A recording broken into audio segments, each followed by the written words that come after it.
Welcome to Haunting Whispers. Tonight, as the rain falls softly, we'll share some true scary stories to help you relax and fall asleep.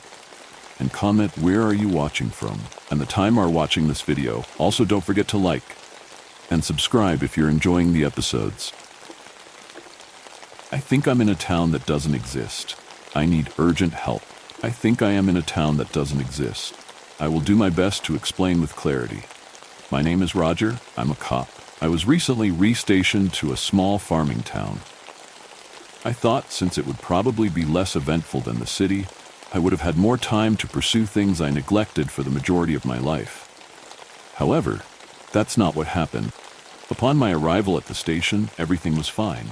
Meeting my new colleagues, I learned almost everyone came from out of town like me. It was nice to know everyone could relate to me. The first day was uneventful, so to cure my boredom, I made the mistake of reading some old case file. I thought I was reading an elaborate prank, calls describing impossible problems, monsters, and flying spines. I thought they were not cross-checked, so some officers decided to practice their writing skill. But the details were meticulous, vast with real and signed resident accounts. I sent a complaint to the station's higher-ups. The station's higher-ups were confused at my complaint and gave a speech about how they ensure standards are kept high in the station. Speaking to my new colleagues, I received similar reactions, as if I was explaining to them how it's weird that it's dark during nighttime. I didn't know what to think at first. I thought maybe, since I'm the new guy, the station was just messing with me. However, I saw it with my very own eyes. My next-door neighbor and his house vanished within about 5 hours. It was replaced with a patch of grass dominated by a colossal tree. A whole 2-story house disappeared in just 5 hours, replaced by old oak, few decades old. Talking to my other neighbors about it filled me with extensive paranoia. I never thought a confused look would fill me with dread. I like to consider myself intelligent, so I rather quickly realized something is wrong with the place. I collected all the evidence I could to send to my old station, including some interviews I did with some of the officers who had weirder calls. I wanted to get their unprofessional retelling of events, their off-the-record point of view.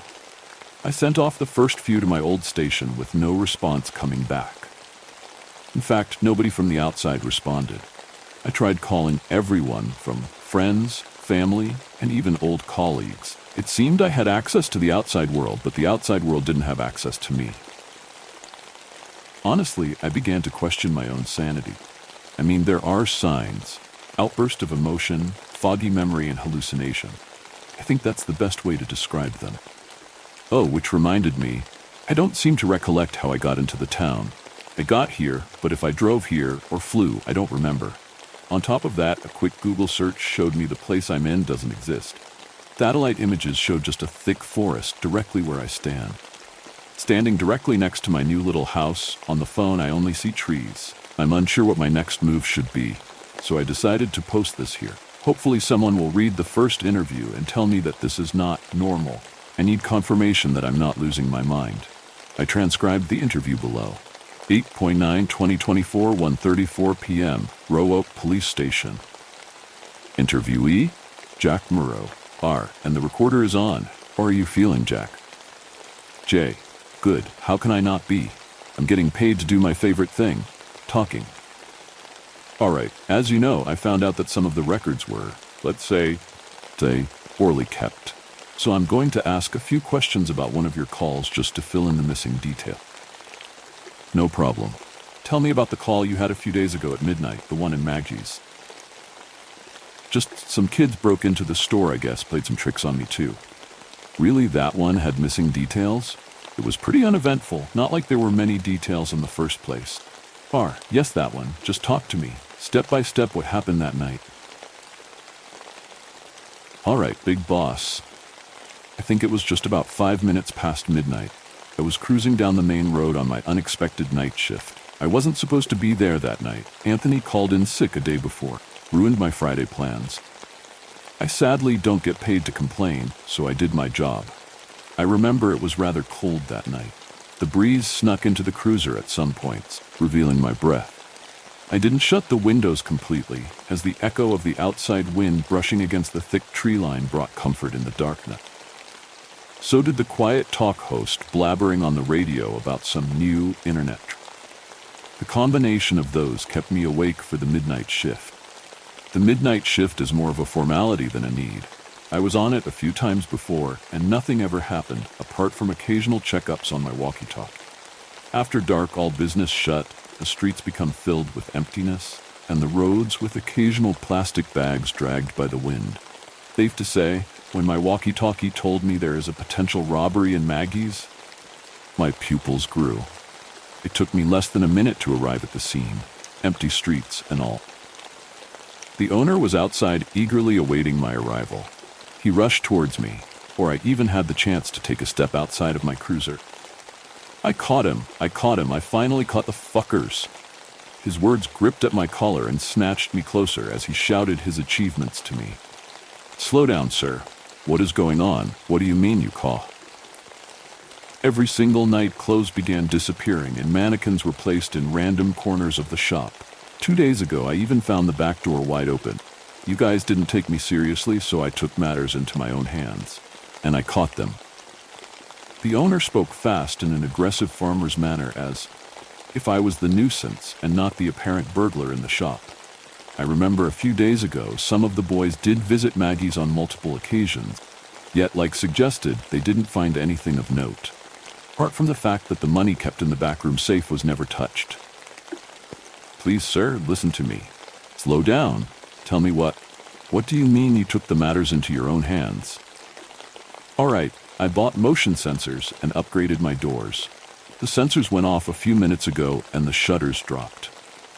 The owner responded. His slowed-down tone gave me the time to finally get a good look at him. He was an older gentleman with a thick, whitened beard and a protruding bald spot. He certainly didn't look like an owner of a clothes shop. His jacket and jeans were rugged, worn out. I'm guessing he ran the finances while his wife did the clothing part. So this burglar is still inside? I asked, while peeking behind his shoulder onto Maggie. It was a brick rectangle with metal shutters protecting the front door. A giant sign above the shutters glowed and sparkled in my car's headlights. Read, Maggie's, clothes fit for all the seasons. Oh, they are, and I want you to arrest them and tell them to leave my mannequins alone. His saliva polished my boot. I reached over to my walkie-talkie and lined out the situation. While the owner was preparing to open the shutter doors, I got the grim news that no backup would be coming.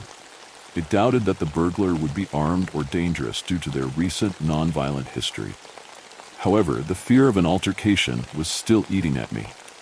My flashlight failed to reach the back of the store, slowly cutting off at the midpoint right at the rotating clothing rack. Couldn't see any movement in the gloom, a good yet bad sign. Hello, this is the police. We surrounded the building. Make it easy for us and come out slowly with your hands up. I heard my own routine spoken right back to me. I was quite startled, even though I knew it was just an echo. I'm afraid that the light switch is in the storeroom right at the back of the store. We can enter it through the back door. With no hesitation, I shut the front door and marched onward towards the back entrance. The owner fiddled with his massive keys until one eventually fit. Take a few steps back, sir. I gently slid my arm onto the owner's shoulder and pushed him away from the door. I grasped the metallic handle, slowly turning the knob while trying to control my racing heartbeat. I felt my wrist tense as the door refused to pop open, even though I turned the knob a solid 85 degrees. After a deep breath and a quick snap, the back door was open. My flashlight lit the concrete gray staff room. Compared to the actual store, it featured no aesthetics nor color. It was just a formality. A quick glimpse showed that the door leading to the store was closed, but I still had to check if he wasn't here instead. Each step created a loud thud that echoed throughout the room. My flashlight, following my panning head, showed the room was empty. The room was rather small, only featuring an old sofa, table with a dusty computer, fuse box, and bunch of clothing racks doing their best to hide the blandness of the walls. Nobody's here. Come in. The owner in an instant rushed towards the fuse box. While mumbling to himself, he flicked some switches until the staff room exploded with a bright light. The sound of multiple lights springing to life and the corresponding buzz filled the orchestra. There we go. Let me get the computer. I've got some cameras we can look at. The owner rushed to the bright monitor while I reached over to my walkie-talkie to report. The staff walls were full of framed pictures, some showing the Maggie family, while others the black and white beginning of the family-run business.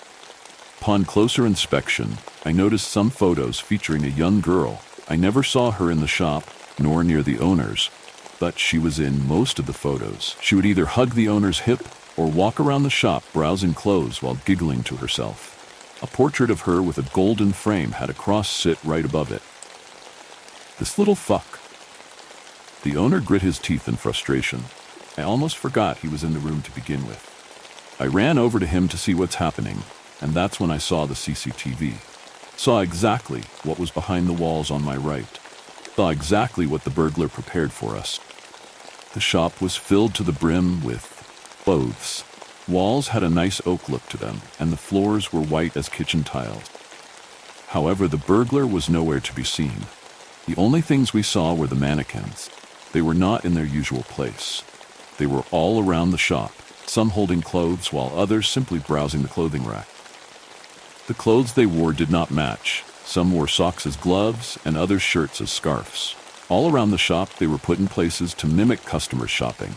Some even mimicked staff, one on the till and others sweeping the floor. The longer I looked, the more details I noticed. Some mannequins even appeared to act like children. On their knees, holding hands, or being lifted by another, they clinged to their chosen parent. I thought maybe the burglar wasn't alone. To set up this many mannequins and their wardrobes, it would have taken hours. But there was no burglar, at least on the CCTV. I considered the chance of him hiding between the clothing racks or inside a fort made from a pile of clothes. The problem was the cameras had no blind spots. You could see every inch on the pixelated monitor. The longer I stared at that screen, the less they resembled mannequin. Panic caused me to be irrational. I decided to search for him myself. I rushed over to the door, mumbling, convincing myself that it was just some kids, unarmed, not dangerous kid. "What you doing?" The owner jumped out of his seat, landing in almost a sprint position. "I'll find him. I don't want to stay here all night. If you see him on the camera, shout." A sturdy push was all it took to enter a bigger space, with much less room. On the CCTV, this place looked spacious. In person, it felt crowded. Air was replaced with the stench of leather and cloth, while the whole shop was filled with unconventional shoppers. Getting closer to the nearest mannequin filled me with a weird feeling. I felt that if I continued, I would bump into a person, a certain aura that was pushing me away from them. But at the same time, no matter how many steps back I took, that feeling followed. It held a wet broomstick. Slightly hunched over, it swept the floor.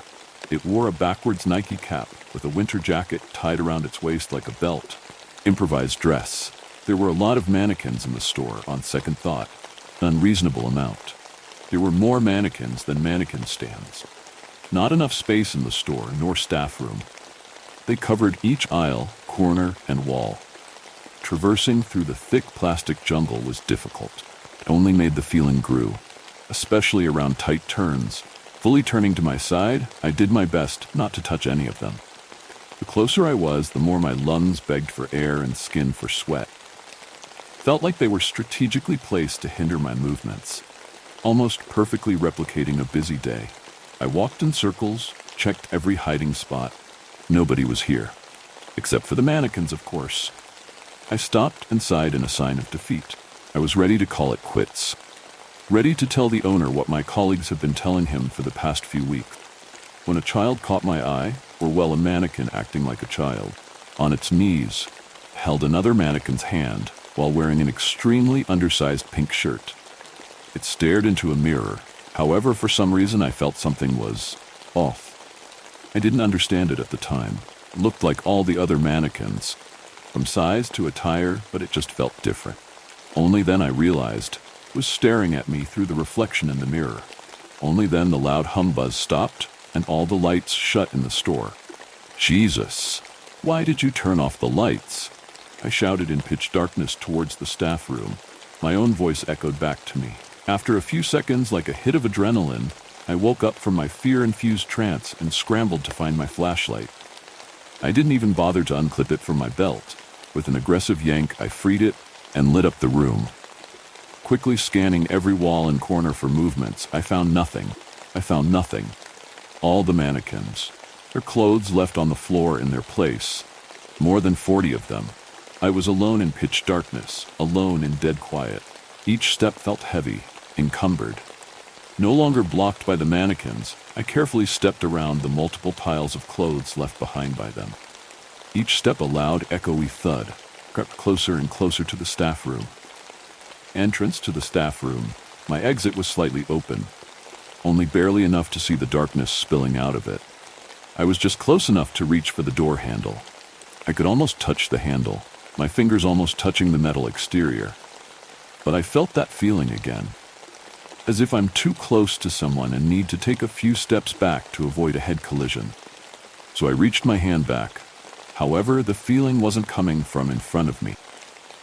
I panned my flashlight slowly to get a last good look of the shop. All the mannequins stood in the middle of the shop. Without any clothes, their plastic white skin reflected my flashlight's rays. They looked like a mass, blended together.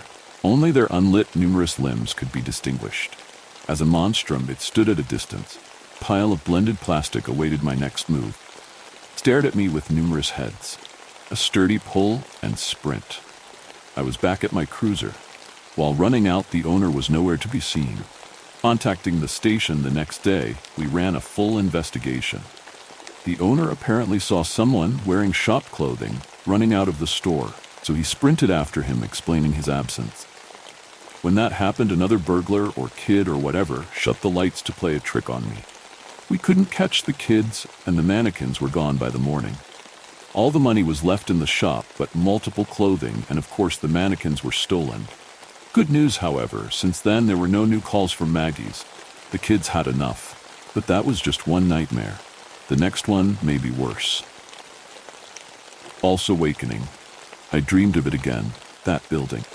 Its features have become so distinct to me by now that I even now see it outside of my sleep, like a waking dream, with its front porch leading directly to me. It seems inviting somehow, almost daring me to enter the realm behind that wooden door. I know it sounds insane, and even writing it down now, I question my own sanity. This is all out of context for you, though. Let me start from the beginning. It all started exactly 5 days ago. I was hanging around my third-floor apartment, just about to make myself some dinner, when I heard a sudden knock at the door. I wasn't expecting any visitors, obviously, so I went and opened the door to see who was rapping at my door. To my utter surprise, it was my father's attorney. Shocked, I invited him in, and we began to get to the bottom of his mysterious and sudden visit. "Your father has passed away," he said, his words piercing the air of curiosity and replacing it with an air of grave seriousness. I never did get along with my father. He was a paranoid asshole, and I hadn't even talked to the man in years. About 10 years to be exact. His wish was for you to inherit your childhood home. He continued. His words shocked me even more than the news of my father's demise. Last time I talked to my father, he gave me the impression that he would rather burn that house to the ground than see it in my possession. "You're sure you've got the right guy?" I asked. He reassured me, and even read out my father's will. I couldn't believe it. Why did he have such a change of heart? When did he make the decision? Did he even think to update it after our last altercation? My silent questioning was interrupted by the dude, the attorney. He had gotten up and was heading for the door. "Wait," I yelled. "What am I supposed to do with this?" I pleaded, praying for an answer. "Don't know, and I don't care." Came a callous response from the man, now turning the knob and preparing to exit. "If I were you, I would try to push it onto some other poor sap." His advice made sense to me. I had no desire to keep the place. All my memories of that accursed building invoked an almost rage-like state the more I thought of them. I thanked the man as he left my apartment, and I went back to my previous engagement. That night, I had the oddest dream. It was like one of those dreams where you can't tell if you're awake or asleep. This was followed by the oddest realization. I was in a forest.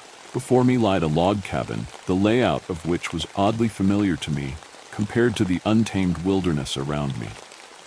It looked like a single-floor building with a porch immediately outside the front door. It had a rail, and to the right of the door were 2 chairs on either side of a medium-sized window. I felt compelled to see what lay inside the house, though my view inside was obstructed. There was a large tree to the right of the cabin, its limb hanging in such a way that it obscured my view into the window. All I could see was that there was a light on inside the cabin, though there was something that almost felt wrong about its quality. I moved to get a better look, but immediately upon the first twitch of a muscle, I jolted awake. Upon waking that day, something felt off. I couldn't quite tell what it was, but that wasn't even the focus of my attention at the time. There was a feeling that seemed as though my entire body and my entire consciousness were working in tandem to protect me from something. I know that sounds stupid, but that is the only way I could describe this feeling. This was all but immediately pushed out of my mind, though, as when I looked at my alarm clock, I was shocked to see I was late for work. I hurried to get ready and headed off to work. I went to work that day, trying to banish last night's dream from my mind. It all but worked until I got home to see someone had taped something to my door. I quickly looked around. I could not see anyone. This was actually really odd because normally my neighbor would normally get home around this same time. We had many conversations through the years as we were both entering our respective abodes. I dare say it was through these that we even became friends. My mind was torn again from my reminiscing when I reached my door. It looked like someone had taped one of those really large orange envelopes to my door. I was reasonably concerned by this development. Nobody had plans to drop anything off, and it couldn't have been the post office, as I had a mailbox right downstairs. I hesitantly grabbed the envelope and began scanning it, hoping to find something on its exterior that alluded to the identity of its deliverer, but all I found were some odd-looking shapes. I walked inside to try and see if I could find out what on earth was going on. I looked for a few hours, but to no avail. I think it may have been some sort of like a cipher or something, but I wouldn't even know where to start with all that. The only reason that comes to mind is one of my best friends in high school was really into that stuff, and I just remember when he would show me some of the ciphers, they looked like a completely different language to me. Anyway, I debated with myself for another 30 minutes on whether or not I should open up that mysterious envelope, but at the end, my curiosity got the better of me. I opened it up, and what was inside shocked me to my core. It was a blueprint, but not just any blueprint. It was a blueprint of my childhood home, the one that I had just yesterday been informed was now under my possession. Needless to say, I was creeped out. I didn't even know how someone would get access to these blueprints. I decided to look them over a little clearer, and upon further examination, there were some oddities on these blueprints. There were rooms on that blueprint that I do not remember being there. Some background: I am 29 years old, and last time I was in that house was about 10 years ago. I didn't explore the house much when I was older, but as a child I made it my mission to know that place front and back. I knew every single crevice of that house. Granted, it has been a really long time since then, and I am almost 100% sure most of my knowledge of the place is all but lost. But I think I would have remembered several entire rooms. I wasn't sure if they were fake or of some other similar house, but there was one way to find out. I had to go back there. I debated going to the house that day. After all, how could I know what any of this means if I didn't find out why someone had given me these blueprints? I will admit, I had my reservations about going back to my memories of the place are not fond, but the feeling of not knowing was worse than reliving all of that.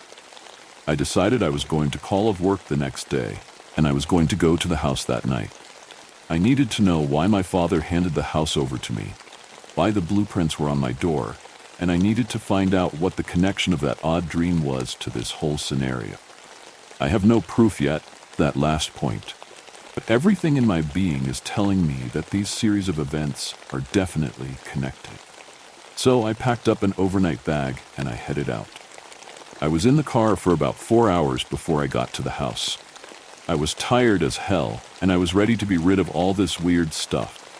I arrived at the house at about midnight, and when I got there, what I saw looked like a whole new property. I couldn't understand why the lawyer had called me a poor sap. I had imagined that he was referencing the recent passing of my dad, but upon looking at the house that night, I had understood why he said that. The house was overgrown. It looked like no one had even taken the slightest bit of care of the place since I left. I thought about how hard it was going to be to sell the place, how much work I was going to have to do if I were going to sell the place. I began to unpack my bags, and I swear I'm not a paranoid man, but I could swear, when I got into the house and unpacked my overnight bag, I saw someone out the window of my old bedroom. I was sure there wasn't anyone out here. The house is in the middle of nowhere. I quickly ran down and turned the lights on. My old bedroom faces the same way as the front door, which leads to a porch. So I turned on the porch lights as well and began to scan the area in which I spotted the figure. Nothing. I must have stood there staring for about an hour, trying to rectify the discrepancy between what my eyes were looking at and what I thought I had seen. There was no one there. I chalked it up to sleep deprivation, mostly because I hadn't slept much in the last week, but I was on edge the rest of the night. Work had been incredibly busy for the last month, so I wasn't sleeping very well. My mind then refocused on the idea that I hadn't slept well in the past week, and for the first time in the last couple days, I began to look forward to something. Was looking forward to getting a good night's sleep. I turned off the porch light and went back upstairs. That wasn't the last weird thing to happen that night. It was the middle of the night. I had long since gone to sleep, and I must have been in a pretty deep sleep. I woke to the sound of my phone ringing, though it must have only been for a second, because when I looked at my phone, it had since stopped ringing. I looked at the number, but I remember thinking it was impossible that I was getting a call from that number. It was a number I was very familiar with because it was a number I had memorized when I was a kid. This one was special, though. Just as I had come upon that thought, my attention was drawn away from my phone by a sound so faint that I couldn't even convince myself that I had heard anything. If that were the end of it, then I would have just brushed it off and went back to sleep. But something else then caught my attention. My eyes had to adjust from the light of my phone to the pitch black of the room around me. I scanned the room so many times that I swear I could draw a map of the dark room, but on the last scan, something caught my eye. I don't even know if I could call what I saw a silhouette, because it blended in so well with the rest of the dark room. I tried to focus on it, and as I did, the sounds of crickets began, and it got really intense. I had become so engrossed in the sound of crickets that I failed to notice that the thing was moving, and it looked like it was moving toward me. It was so weird, and looking back now, I couldn't be sure I was actually even awake. The image of that cabin had flashed in mind, and suddenly I was sitting up in my bed in a cold sweat, but it was day now. I looked at my phone, and it was 10 o'clock in the morning. I checked the fridge for anything edible before I would begin the arduous task of confirming whether or not the blueprints I had received were accurate, or if my recollection of the old place was as on point as I hoped it was. Of course, there was nothing in the fridge. It looked like no one had gone to the grocery for months. There was spoiled food everywhere. So I shut the refrigerator door, and I decided I would make the 30-minute drive into town to grab something to eat. As I walked out of the house into the front yard, and at this time, the full scope of the degradation of the house truly came into view. The roof looked like it was sinking in a few different places, and the wood around the sides of the house were peeling as well. The lawn was overgrown, almost to the point that it looked oddly out of place for the house to be where it was. With the realization of how much work was truly ahead of me, I left to go into town. It was a fairly pleasant drive for the most part, but about halfway to town, I noticed something. There was a car that was behind me for a while. I saw it pull behind me not long after I left the house, and it had been behind me for about 20 minutes. Just as I focused in on it, the car disappeared. I'm aware of how this sounds, but it was gone. I even pulled over and looked around, but to no avail. Things were getting odd now, and I wished only to banish the oddities that surrounded my life for the last day. I got back in my car, and I finished my drive into town.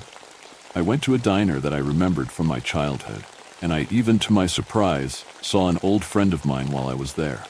I had walked into the diner, and as I was going to sit down, I saw a familiar-looking man, and he must have seen me too, because before I knew it, he walked up to me and said, "Danny, is that you? It's been a while. How have you been?"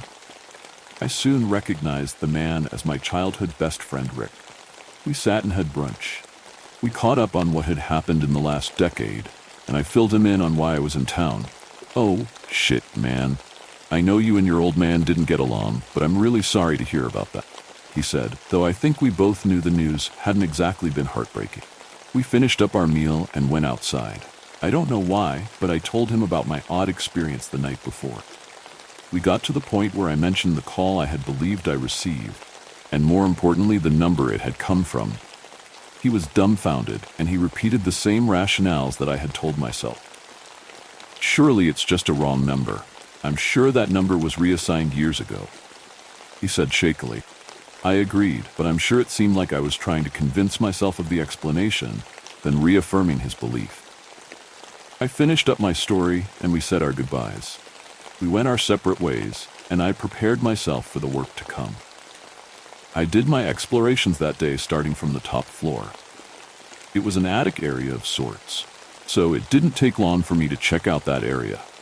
There appeared to be no new rooms either on that floor or on the blueprints I had received, but you better believe I checked every nook and cranny of it. I moved on to the second floor, which should have been more interesting, as there were supposedly 2 new rooms on this floor. I checked for both of them, but neither seemed to be there anymore. Not that I would know if they were still active anyway. I had no idea what I was doing or even how I was supposed to do it. You see in the movies how easy it is to stumble onto a secret entrance or accidentally move a book that reveals a secret room behind a bookshelf. But in real life, or at least in this specific scenario, it wasn't that easy. I soon gave up my pursuit of the rooms and moved on to the first floor, but with not much more luck. Defeated by my failure to find any trace of these rooms, I decided that I was going to start some general cleanup around the house. I had just finished up sweeping when I came upon a big spill across some bricks on the fireplace that sits in the middle of the living room. I grabbed a rag and began to clean up what I hoped was just some ketchup or something. I started going at it when one of the bricks started moving. I was confused. All the bricks in that fireplace look as solid as can be, even after the wear that a lack of cleaning had bestowed. Just then, my focus was drawn away from the brick and onto something in the fireplace. Something had just opened. I quickly looked into the fireplace. I moved the cradle in the middle of it, and to my sheer surprise and horror, there was an opening. It looked like a trapdoor had just opened up, and there was a light on in the space that had just opened up. I knew what I had to do. Something inside me knew that I was meant to find this. I took a deep breath and began my descent beyond the threshold of this new opening into the realm below. I was baffled at what I found in the hidden depths. It was a room that was almost a carbon copy of the one just above it. I quickly looked around the place to see if I could find anything off. Anything that would give me any hint as to why this room was hidden. What I found terrified me to my core. It was a picture of the house from my dreams. Couldn't believe it. I wasn't even sure the thing was real up until this point, and I was now looking directly at a photograph of it. What's more, I lifted up the photograph and found a map. It sounds really dumb, but it had a big X on it. I gathered that this was where I needed to go. I started looking for any sort of marker identifying where this place was, and I found a set of coordinates on the back of it. I knew what I had to do. I had to go and find this place. I did some more cleaning around the house the rest of the day, since I still fully intended on selling the place. But I couldn't shake the image of the cabin from my brain. I was getting ready for bed somewhere around 11 o'clock. I had finished brushing my teeth and I was about to get into bed when I saw something out my bedroom window. It was a black figure with what looked like glowing red eyes. I know I've said this a lot, but I feel the need to say it again. I know how insane I sound. Hell, I don't even know how someone would even get up to the second floor window that led to my bedroom, but I could see it clear as day. I stared at it for what seemed like an eternity, but the second I blinked, it was gone. I tried my best to sleep that night, but it was not easy. Eventually, I did manage to get to sleep, and I actually slept pretty well that night. I woke up the next morning with a weird feeling. It was one of those feelings that you can't describe why, but something just feels off. I got up and got dressed, and then I went down to the first floor. I had a weird urge to go outside, and when I got outside, I was scared senseless. It was the building, the one from my dream. I tried clearing my eyes, even tried pinching myself, but nothing was changing what I was seeing. There was a very heavy uneasiness inside me, but against my body's better judgment, I began walking toward the mid-sized cabin. The closer I got to the cabin, the more everything inside me was screaming to turn around and run. There was no way I could do that. I finally reached the door, and I turned the knob. I was blinded by a bright light, and I heard a familiar female voice I never thought I would hear again say, "Danny, is that you?" Just as this was all happening, I woke up in my bed. I was so confused as to what had just happened. That dream felt so real. Was I still dreaming? What was happening, and why couldn't I open that damn door? Why was her voice coming from behind it? It's impossible, I thought to myself. She's been dead for almost 3 years. I tried to not let the bewilderment of that night's dream affect my day, but at this point it was near impossible. I packed up my stuff that day, and I began a trip that I would soon regret. I was going to go to the coordinates I found on that map. I was going to find out what was happening. I grabbed my keys and left the house. I put the coordinates into my GPS, and the location popped up as a place in the middle of the forest in Vermont. It was about a 20-hour drive, so I went to get supplies for the drive.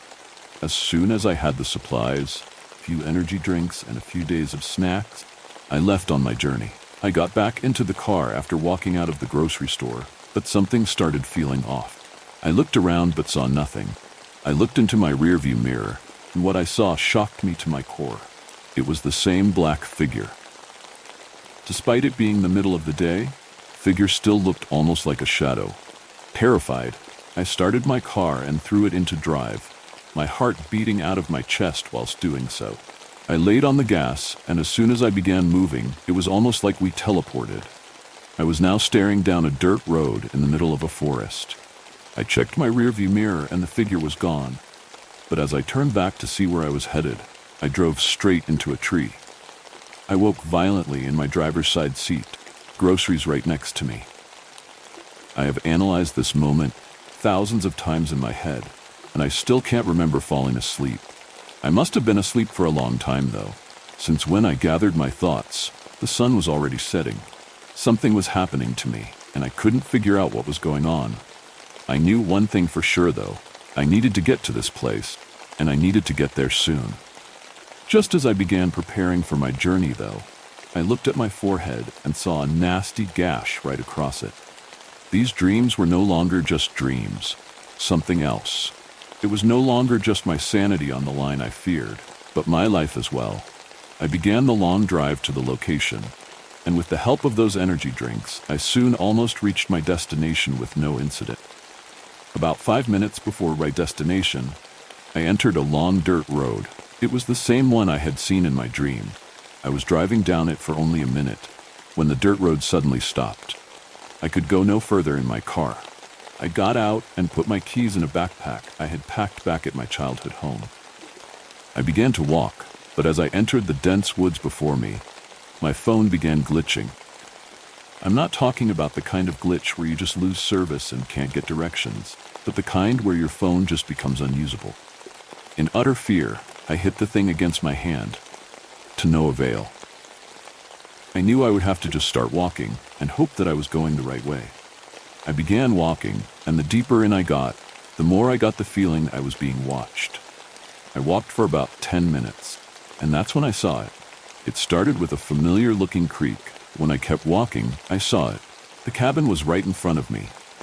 It was an older-looking, unkept cabin with a set of stairs leading up to a porch and a front door. There was a window off to the right side. I was half expecting myself to wake up any second, but the closer I got to the building, the more I was sure this was the real deal.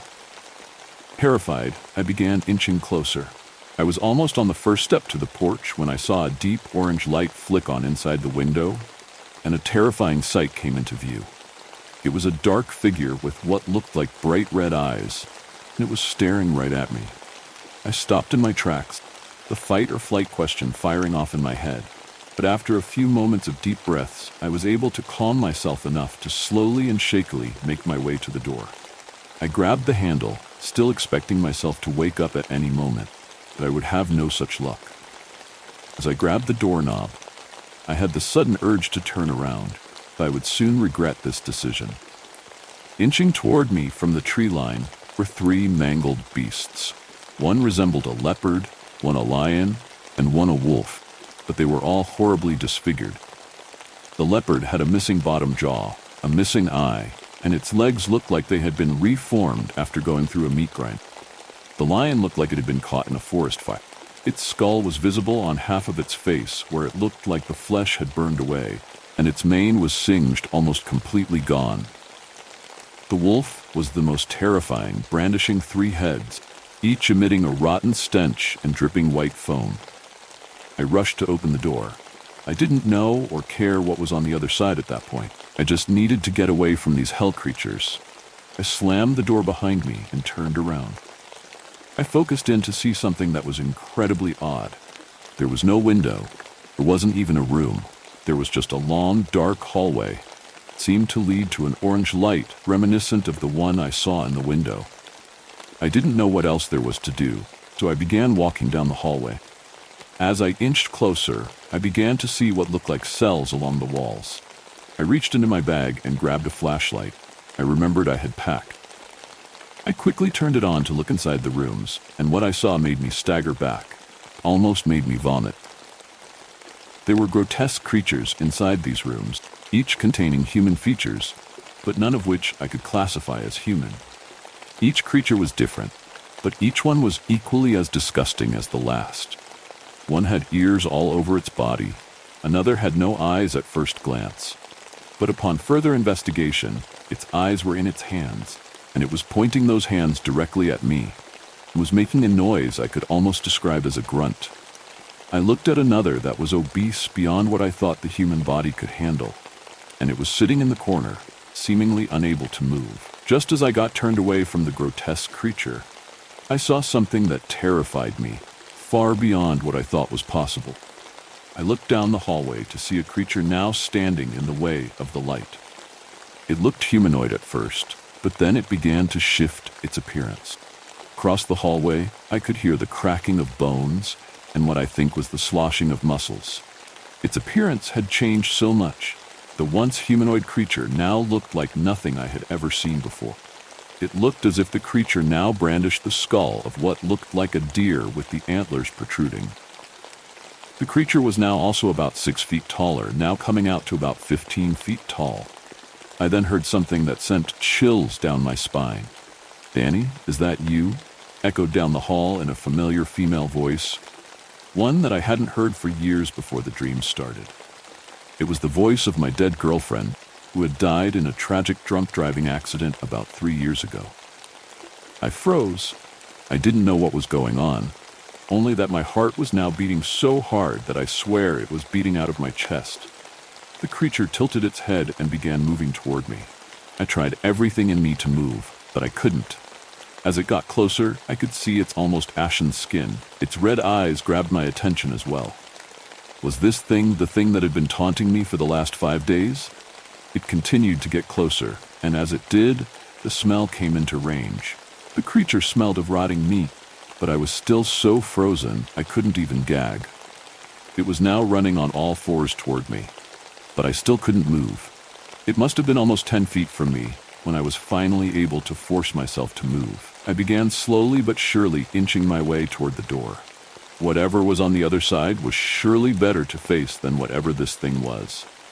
My knees were trembling so bad that I couldn't manage much more than a slow jog, but the thing was gaining on me. I finally reached the door. The thing was only a mere foot away. I threw the door open and forced myself through the door. I slammed the door, but it caught on something. The creature's massive clawed hand had made it through the door, and it had now grabbed my backpack. I wrestled myself away as hard as I could, and eventually I made my way free of the creature's grasp. To my surprise, it quickly retreated its hand back inside the god-forsaken building, but I wasn't about to stick around and find out why. To my utter surprise, the beasts were also gone. I took the opportunity and ran. I ran so fast and for so long that it felt like my legs might give out below me. I finally caught view of my car, and I shut myself inside it, locking the car as I entered. I was exhausted. I scanned the area, and there was nothing that I could see. That didn't mean anything at this point.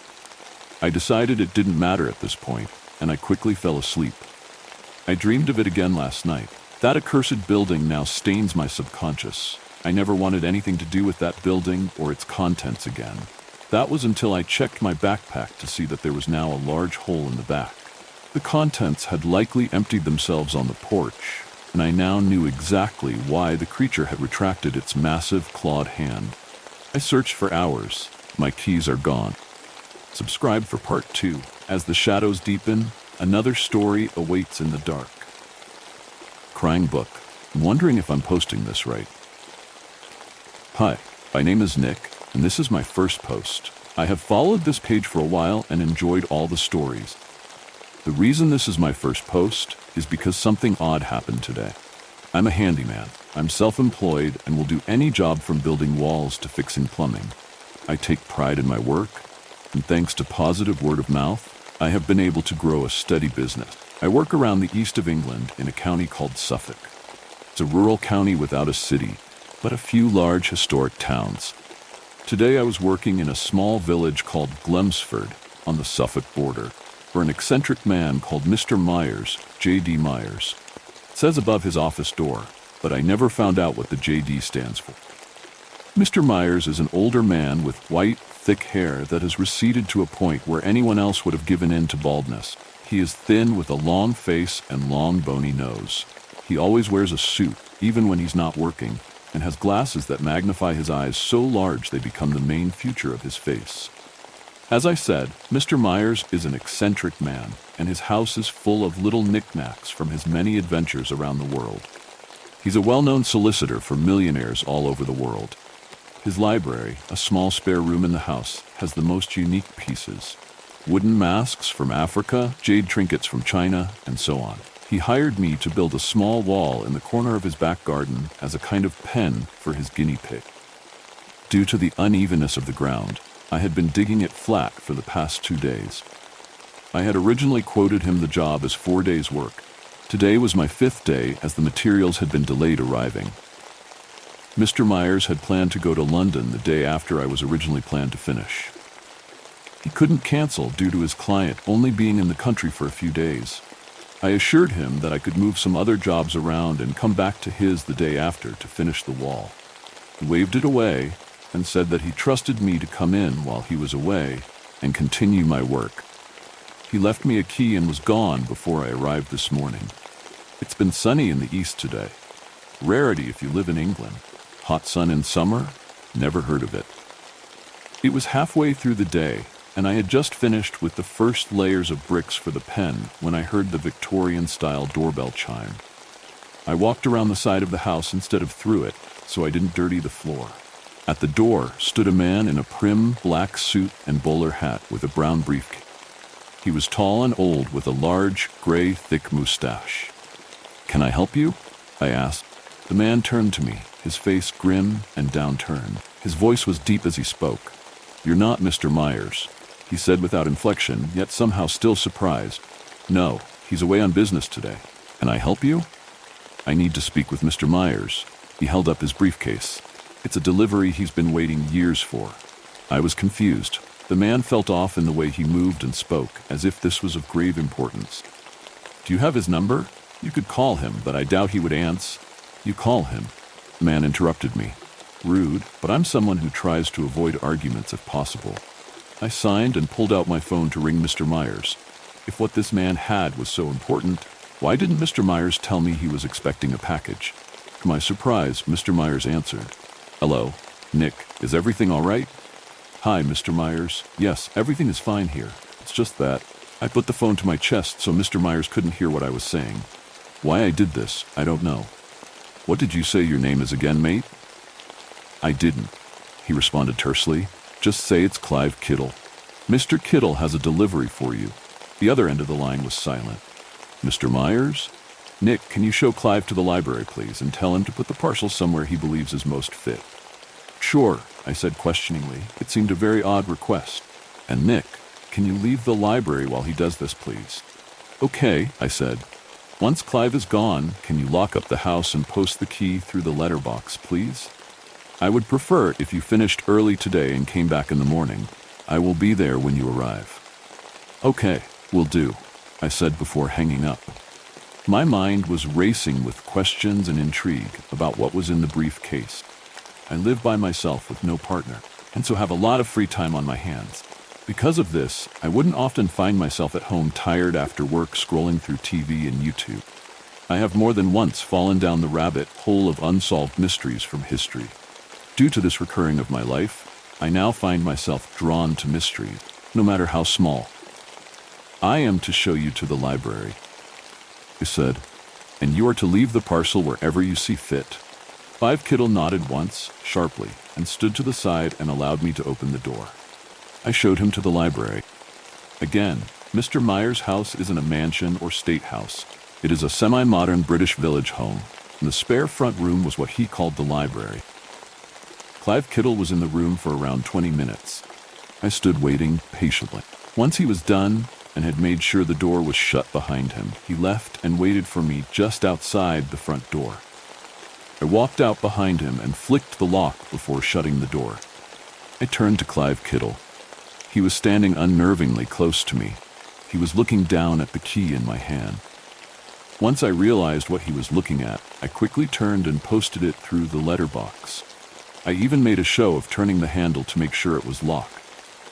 He seemed satisfied without showing it, turned and walked down the garden path. I waited a few minutes, making sure he was out of sight. I waited a few more minutes, and then a few more. Once I was sure he wasn't going to show up again or drive past the house, I unlocked the front door. It's more uncommon these days, but a lot of homes in Britain used to have locks like this, ones that you would flick a latch from the inside, but only open from the outside. Key I posted was my own. I needed to know what the parcel was. Unethical? Yes. But curiosity is the only thing that straddles both the deadly sins and the 7 virtues. It will either lead you astray or to greatness. Sometimes it's just 50-50 as to which side you land. Once in, I must admit I started to creep and tiptoe. I have no clue why, probably because it felt like I was doing something wrong, which I was. I even opened the library door slowly. At first I didn't see it, hidden in a corner of the room that hadn't seen sun since the house was built. It was a thick, heavy leather book.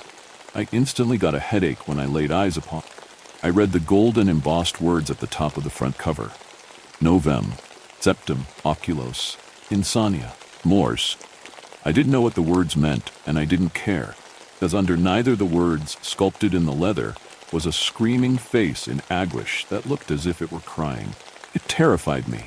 My stomach felt tight, like someone was squeezing it like a stress ball. I feel silly saying it now, but I ran from the house, making sure to shut the library door and lock and post the correct key through the front door. I packed my stuff and drove home. I have showered but not eaten. I arrived home at 4. It is now 1 in the morning, and all I've been doing is trying to get that face out of my mind ever since. The odd thing is, I want to go back. Not to see the book, but to see Mr. Myers and to see if the book has the same effect on him. I need to know if it's a stupid overreaction or genuine. I needed to tell someone, or type it down at least. That's why I thought of this page. Seems like the right place to say what happened. I'm going to try and get some sleep. I will keep you all updated on what happens tomorrow. If you think that was unsettling, wait until you hear this next tale. The smell of rot in room 303. I was staying at an old rundown motel for the night. It was one of those places off the highway where everything feels like it's stuck in the 1970s. Faded carpets, chipped paint, and a flickering neon sign outside that buzzed all night long. I was exhausted from the drive, so I didn't care about the state of the place. I just needed a bed. The room I got was 303. As soon as I walked in, there was this faint, rancid odor, like something had spoiled. I assumed it was the old carpet or maybe the mildew growing in the bathroom tiles. I opened the window to let some fresh air in and shrugged it off. I settled into bed, but the smell grew worse. It wasn't constant. It would come and go in waves. One moment, the room would be fine, just the faint smell of musty fabric, but then the stench would return, thick and putrid. It was like the scent of decaying meat, something rotten that had been left to fester for days. I called the front desk to complain, but the old man who answered was indifferent. "It's an old building," he said in a gruff voice, like that was supposed to explain everything. "Air it out. There ain't nothing we can do tonight." Frustrated but too tired to argue, I lay back down, hoping sleep would take me. But the smell got stronger, and I started to feel nauseous. I got up to inspect the room, convinced there had to be something dead in the walls or under the bed. That's when I noticed it. Closet door. It was slightly ajar, just enough for a thin crack of darkness to spill into the room. Didn't remember opening it when I came in. Hesitant, I approached the closet. The stench was unbearable now, as if something inside was rotting. I grabbed the handle and yanked the door open. Nothing. The closet was completely empty. No suitcases, no dead animals, just a barren space. But the smell was so strong it made my eyes water. It was coming from inside, I was sure of it. I slammed the door shut and backed away, my heart pounding. I tried to convince myself that my mind was playing tricks on me, that I was just tired, that it was just an old building with bad ventilation. But something didn't feel right. I crawled back into bed and pulled the covers over my head, trying to block out the smell, trying to block out the creeping dread building in my chest. I must have drifted off eventually, because the next thing I remember was waking up to a sound, soft scraping noise. It was coming from the closet. I froze, my breath catching in my throat. The door was moving, slowly, like something was on the other side pushing it open. My pulse thundered in my ears as the door creaked wider, the darkness inside seeming to spill out, thick and suffocating. And then I saw it.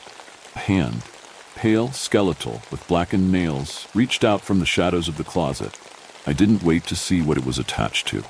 I jumped out of bed, grabbed my keys, and bolted out of the room. I didn't stop running until I was in my car, peeling out of the parking lot.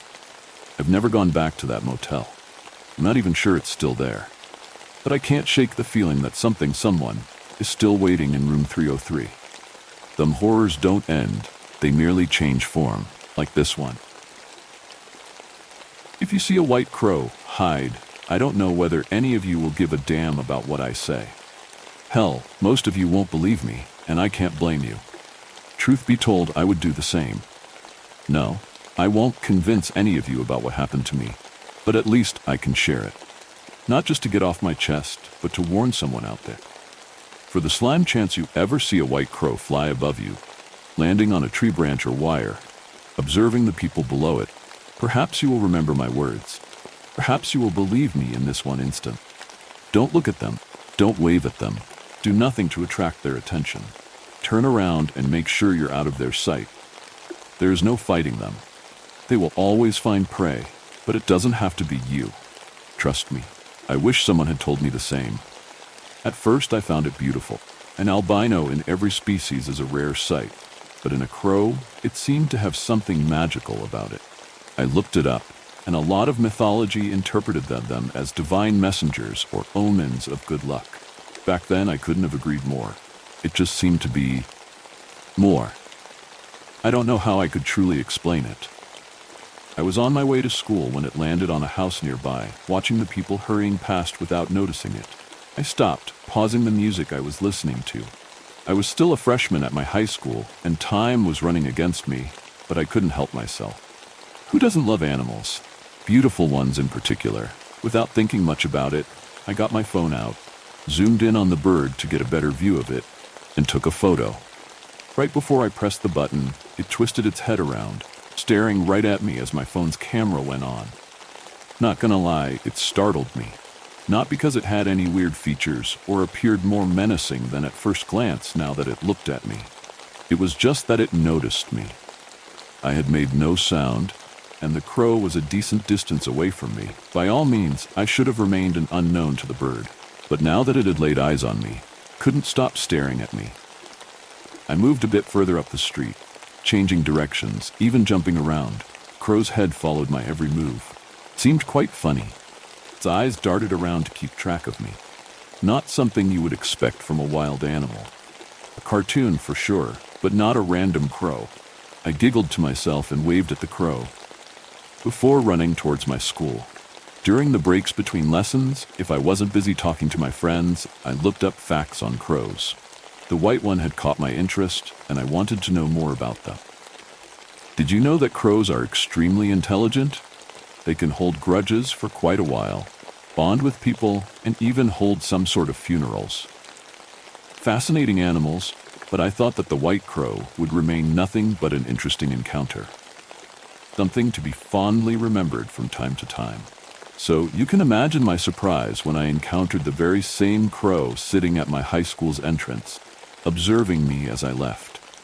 I wouldn't have noticed it if one of my friends hadn't pointed it out. A lot of other students from all grades watched the bird with great interest, but it had only eyes for me.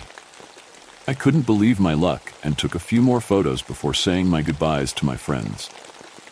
At my home, I didn't share too much with my parents about the bird. Why would I? I was a 15-year-old dipshit, embarrassed by even a passing association with my parents and family at large. Nah, I went straight to my room and examined the photos I made of the bird. There was something special about the crow that I knew from the beginning, but not just its appearance. It seemed unusual. The photos confirmed my mild suspicion. It was a bird, all right, but it appeared a bit too smart. I know that sounds weird, but you have to trust me on this one. By all accounts, it was a crow. Nothing you haven't seen before. But it was its eyes. Again, the eyes of a crow, but they had a spark in them that shouldn't have been there. Yeah, they were supposed to be intelligent, but nothing on the level of perceiving things as we humans do. And to me, it seemed like this crow could. This is something you have to experience yourself to truly understand. At this time, I had thought my encounter with the crow a bit odd, but nothing out of the ordinary. As I was about to go to bed and close my window's curtain, that changed. This dumb crow was sitting on a tree branch right outside my window, watching me for Lord knows how long. My guts told me immediately that something was off with this bird. There was intent behind its eyes, something beyond the mental capabilities of a common animal. No, this was something different. I closed my curtains, cursing under my breath. Perhaps this was all my imagination. Like a toddler, I thought if the problem was out of my sight, it had vanished for good. That night, I didn't get much sleep, and the little sleep I got, the crow haunted them, flying circles above them, waiting for its chance to feast upon me. I woke up in a cold sweat, immediately feeling the effects of my nightmares. When I went to school that day, it started. At first, it wasn't something to pay much of my mind to, but in the following weeks, it only worsened. The way people looked at me changed. Their eyes narrowed, their heads half-turned, ready to exchange whispers. As soon as they could, they watched me, staring holes in the back of my head. When I noticed, they turned away, laughing between themselves. Confused, I constantly checked myself in the mirror. Did my hair look weird? Did I have something stuck between my teeth? Did I forget to zip up? I couldn't find anything, which made things only worse. Was something so obviously wrong with me that everyone around me noticed it, except for myself? Did my obliviousness to my inaptness make the entire thing even more hilarious? It didn't stop with looks, though. Every conversation, as insignificant as it might have been, turned into this uncomfortable mess. My tone, my phrasing, how I pronounced words, it all was wrong and off to my surroundings. No matter who I interacted with, stranger or old friend, they all left with a worse opinion of me than when they entered. Hostility towards me was tangible. With each new day, I lost more of my social standing, creeping closer and closer to becoming a true outcast. All the while, I couldn't tell what happened. Transition was so slow that I couldn't point to a single thing that would explain the shift.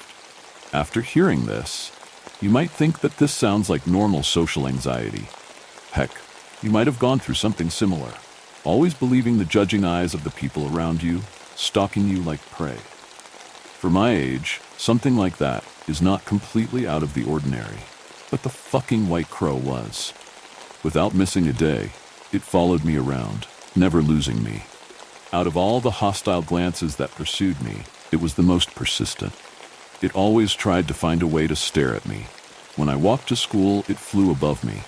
When school lessons began, it landed on a branch and watched through the window. When I went to bed and closed the curtains, it remained there, as if its vision could pierce through the fabric. I tried to get rid of the damn birds more times than I could count. I threw stones at it. I used my broom to scare it off when it was standing in front of my window. Nothing worked. It made things worse. People saw me attacking the white crow, and their dislike of me intensified. Once I thought of taking my dad's gun, finding an isolated space in the woods, and putting a bullet in this thing. But at this point, it was already too late. All these weeks to months of constant social scrutiny affected my perception. If I'd taken the gun and done it, people would have found out. What would they think of me? How could I justify myself from shooting a white crow? All the names that they must have been called me, they would have another reason to use them. No, they would be justified in making new ones, names that sting even deeper. Would they use them on me in the open? Would they start to bully me?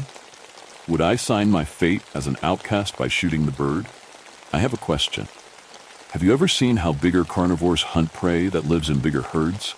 Herds so big that they have no chance of fighting them. They find a weaker individual and isolate it. Once cut away from the herd, there is nothing their prey can do but wait its inevitable death. I came to see the white crow as such a predator.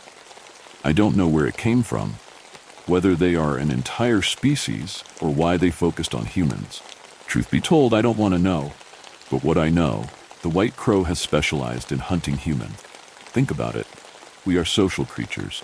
Belonging to a group is one of our deepest drives. Only in communities are we safe from what stalks the dark. This desire is so crucial that it shapes our very perception of reality. How you are perceived is your reality. Without the group, you will die. So you have to do everything in your power to stay in it. So what if something could meddle with this perception? What if a predator could manipulate how you interpret your social surroundings? It would be very successful. Everything I have described up until now could be explained by other means than something hunting me and fucking with my head. I did so too, thinking myself mad for blaming some bird with a weird obsession with me. Heck, perhaps the bird was nothing but a product of my slipping sanity. As it didn't stop with the people around me, I knew for certain something of the ordinary was happening to me. At that time, I had developed a fear of interacting with people. Even something as simple as ordering something at a store necessitated me to craft a script of what I would say, choosing my words carefully to not appear like a weirdo. It didn't help. Keep the judgment from everyone to a minimum. I evaded every social situation that I could. But in the few interactions I couldn't avoid, I noticed my capability to grasp social cues started to evaporate. So much of our interactions occur in the unsaid, the lingering knowledge hidden between our words that needs not to be uttered.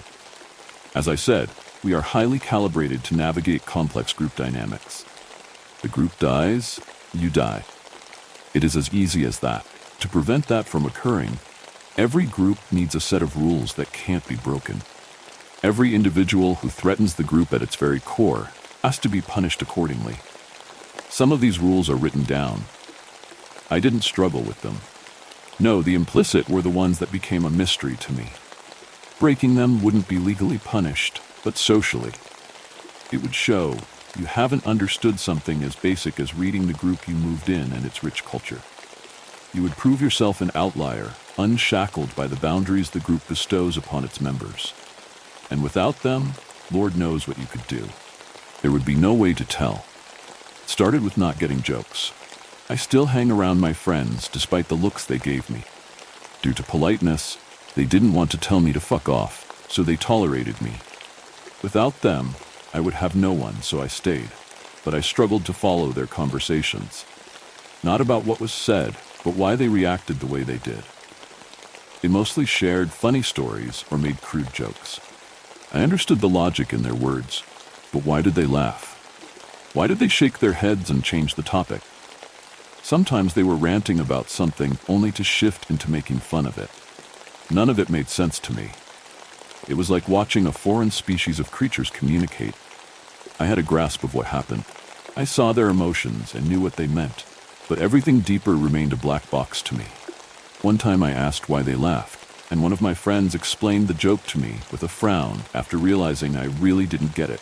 After that, their looks gained a certain pity for me. Still, mostly disliked them. This didn't stop with my friends, my parents, my class, my teachers, even little exchanges on the street. I failed to navigate the current, pushing and shoving me around without me understanding why. I lost any sense of direction. I wasn't just isolated anymore. I was a stranger to it, at the mercy of something I couldn't decipher. How was I supposed to act? When I failed to properly articulate myself before, now it became impossible. Sometimes what I said seemed appropriate and the looks lessened, but more often I was punished for opening my mouth by silent ridicule. That remained untouched. I could perfectly tell that everyone was laughing at me. No, it got even keener. When all my other senses seemed to dull, this one sharpened, registering even the slightest jest against me. Devoid of everything else, their mockery of me became my only concern. But how was I supposed to prevent this when I couldn't fathom them anymore? And all along the crow watched me. No one seemed to notice it anymore, or they paid it no mind. Once it might have been something special, but now it had become a regular occurrence. Gosh, those eyes. I never wanted to harm an animal, but you can't imagine what I would do to that crow. If there was at least a hint of malice, something to show its true intent, unveiling it as the demon it was. No, they remained as much of a mystery to me as the people around me. Despite all this, I had at least my mind and my thoughts. Or so I wished. But the crow now had me where it wanted and caused the next change. Like all of this, it didn't happen at once, but slowly. Day by day, the changes were so insignificant that no one would notice them until it was too late. The crow took my ability to express myself. At first, my mental capacities worked the same, but my tongue refused to properly articulate them. Before, I didn't know how to phrase them or say them in the exact tone I wanted. Now, I just couldn't. When my parents were asking me about my day and I wanted to describe my lessons and what happened, I could only do so in the simplest way possible. Any complex sentence was impossible for my mouth to figure out. Hundreds of words became unavailable to me, nothing but a distant memory that could only live on in my head. My parents and everyone else thought me standoffish, like I couldn't even care enough to answer them in earnest and only do the bare minimum to be left alone. One thing I will give the crow, it's crafty. If the changes were too drastic, someone was bound to notice, so it kept everything under tight control, ensuring that no one what bat an eye to me changing before my eyes. Perhaps that's why it chose me. Such behavior was to be expected from a teenager. Before too long, I became a prisoner in my own body. My mind raged, aware of what happened to me, desperate to scream out for help, but I couldn't get the message out.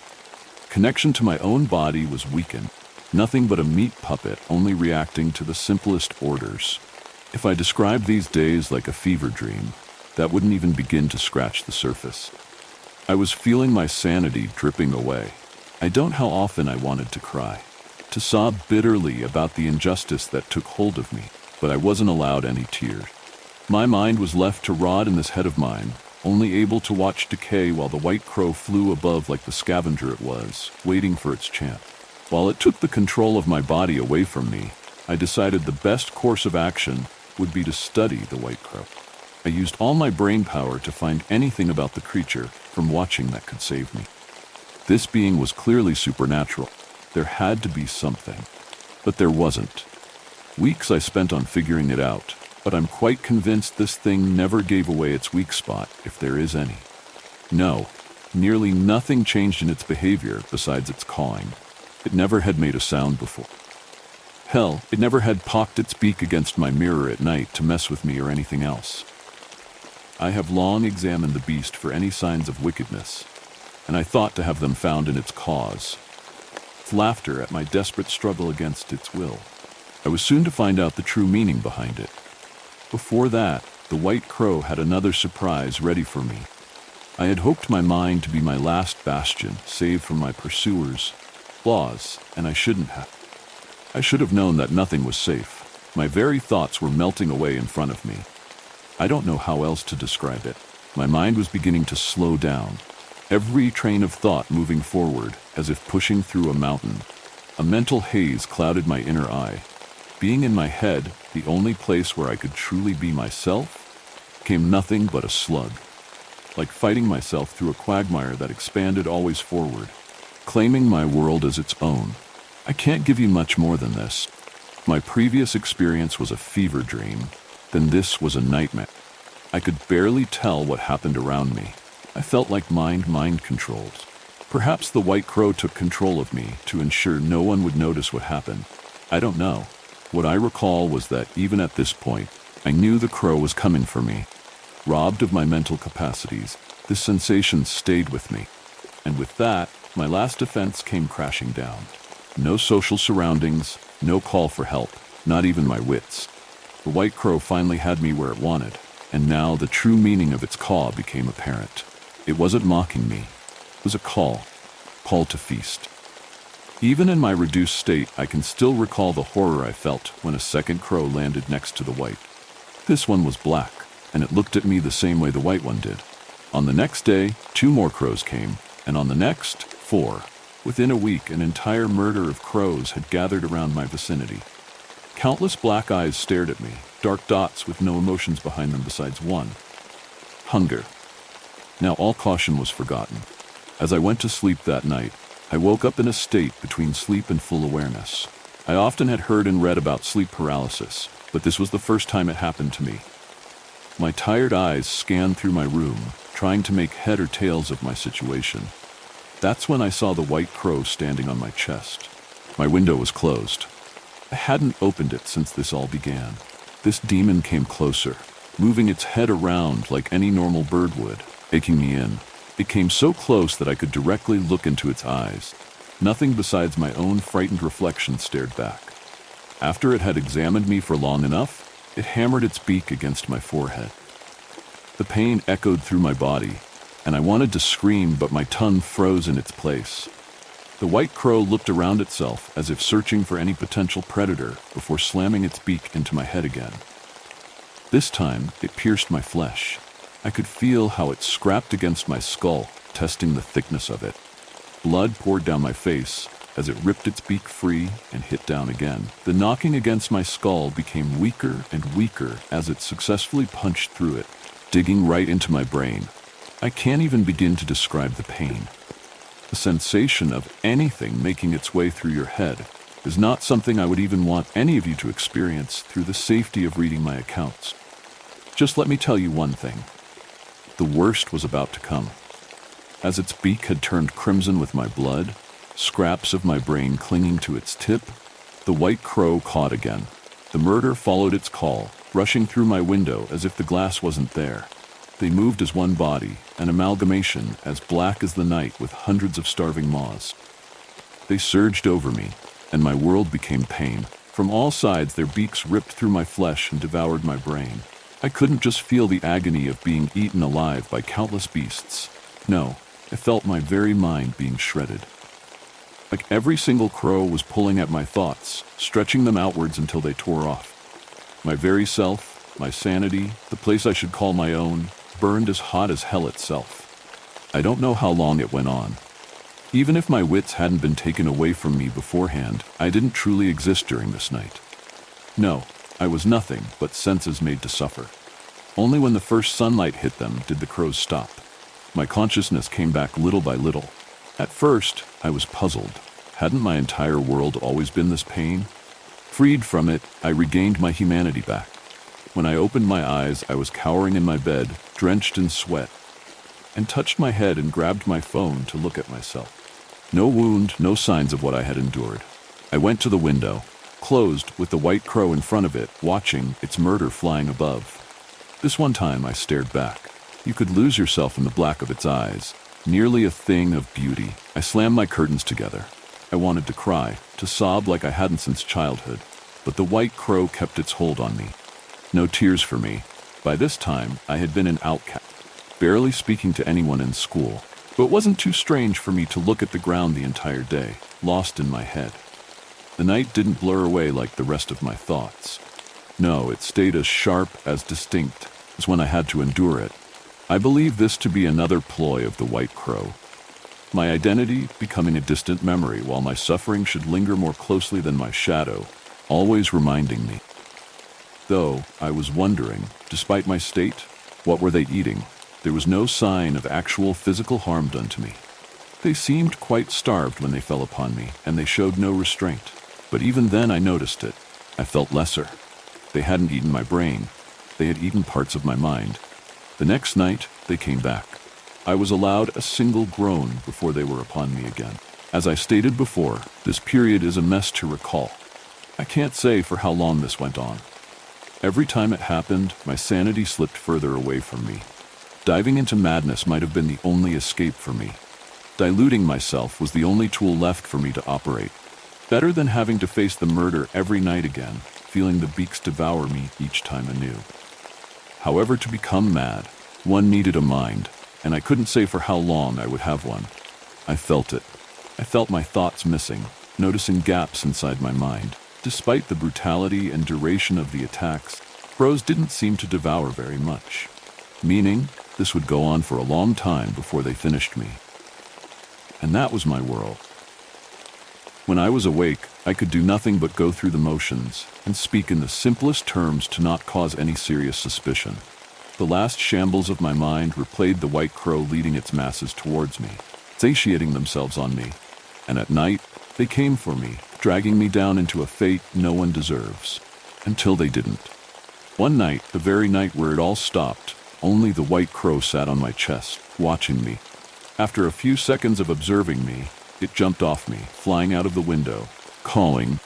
It wanted me to follow. The white crow had broken me quite thoroughly, so I put on my clothes and followed like a good dog. It was around midnight, and the white crow flew above me, leading me where it wanted me to be.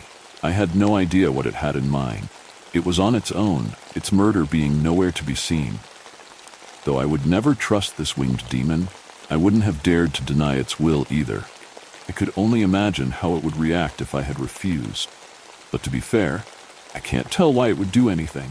Was this just an animal with supernatural abilities or a powerful curse given flesh to haunt innocent mortals? Hell, I couldn't even tell whether it had any emotions I could truly understand. This makes the crow so eerie to me. Not just what it did to me, but my inability to comprehend it. With most animals, you could find something that would link the two of you. Some would say you give the animal too much humanity, making them into something they aren't. Others might counter that we all function on the same premises and thus are connected fundamentally. Whatever might be the case, you could behold most animals and grasp them. But I couldn't with the white crow. Or perhaps I could and can. Perhaps it is just an animal having developed the most fucked way to hunt humans. But I didn't feel this when looking into its eyes. But I also didn't see the malice I would expect from something finding pleasure in tormenting others. There was nothing, or at least nothing I could perceive. And that freaked me out. If you can't understand something, you can't predict it. And if you can't predict it, you can't attempt to take any control. You were truly at its mercy. I followed for around 10 minutes until I released something. We were pursuing someone. To this day, I don't know who he was or why the crow chose him. He seemed a bit older than me, but not old enough to be out of high school. He wore a thick coat and seemed keen to keep to himself. The white crow kept its distance and wanted me to do the same, never closer than 20 feet. I noticed what we were doing after a few turns, always behind this guy. My guts cramped, and I got lightheaded. I had no idea what was going on, but knowing my tormentor, it couldn't be anything good. Without him ever noticing me, he arrived at the old children's playground, got out a joint, and started to smoke it. I stayed behind a house, watching, as a few black crows flew in front of me, dropping something. I crouched down and grasped the kitchen knife. I could see my worn-down eyes in the reflection of the blade. Caw caught my attention. The white crow sat on top of a wire, observing me. Cawed again, twitching, pointing with its beak at the guy we had followed. The first and only time this thing properly communicated with me. I gulped, sweat drenching me. My breathing accelerated, and I thought I would faint any minute now. How could I do something like that? How could I even consider becoming a murderer at the behest of a fucking bird? My moral quarrels aside, I would go to prison for this. My family, my friends, every single person I ever knew would view me as a deranged monster. I looked down at the blade again, examining my appearance. More ghost than man, closer to death than life. How no one noticed that something was very clearly wrong with me. Couldn't tell. My eyes, they looked so old. Ancient even. Not in a good way. There should have been a youthful spark in them, and not a profound fear of existence itself. As I hesitated, I saw through the reflection in the knife, the white crow landing on the house behind me. Its murder close by. They just started to appear, one by one haunting the night. You know what? I was wrong. The white crow communicated with me in earnest a second time. At this very moment, I could read the threat clearly. Either him or me. I pocketed the knife and stalked towards the children's playground. The guy didn't notice me at first, twisting around when I stepped on a twig. Cursed, hand clutched to his chest. I asked whether I could have a drag. Once he knew there was no danger, he giggled, holding out the joint. My heart was trying its best to claw its way out of my chest. I could feel all the blood going to my head, searching for another option. Any way to escape my hell and defeat the white crow without giving it what it wanted. There wasn't any. I grasped the guy's hand, pulled him closer, and drove the knife deep into his belly. He let out a rasp of air, eyes wide. The shock had taken hold of him, immobilizing him for a few seconds. Enough time to rip my blade free and bury it again in his chest. Like a madman, I stabbed this stranger. All the anger and fear of the past months burst out of me, seeking revenge against anything. I didn't count how often I punched the knife into him, but he was dead halfway through. Once all my strength had been used, I fell on my knees, the guy's corpse collapsing into the sand of the playground. His torso was a bloody mess littered with countless wounds, the blade still sticking out of his chest. My hands were still shaking at first, but they became still quite fast. It was over. The realization hit me like a truck. My life was over. I had done the unthinkable. There was no going back, or so I thought. The white crow descended, landing on top of the knife's handle. It blinked at me, having nothing to share and nothing to hide. An open book filled with nothing but blank pages. Its murder followed suit, leaping towards the fresh corpse. They swung around the wings as they picked at the dead stranger. I feared they would devour him right in front of me, but they did nothing of the sort. They were lifting him, carrying him into the sky. I did nothing but watch, a storm of black wings climbing up towards the dark beyond. Few remained behind, using their feathers to clean up the blood. They threw themselves down and rolled around in the sand like you might expect from a dog but not a bird. They did so until no crimson was left, and then they took flight too, red wings ascending towards the sky. Only the white crow remained. Caught again. First, I didn't know what it wanted from me until I looked down at myself. My jacket was covered in blood. Like the trained hound I was, I unzipped my jacket and pulled it off. The white crow grabbed it with its beak, and without any final looks or triumphed caw, it followed its murder into the unknown. That was the last I ever saw of it. I wish the walk back home had been the same haze as the last months, but it was crystal clear. Every breath I took, every step, every thought about my crime, they all still live on inside me until this very day. I write it all down. I sneaked back into my home with no one the wiser where I had been. I lay down in bed and fell asleep immediately. I have never slept better. 6 months since then have passed. The day afterward, all the mind-altering effects of the white crow were gone. When I went to school, no malicious looks followed me around. No one there truly cared for me, that they would mock me each time they saw me.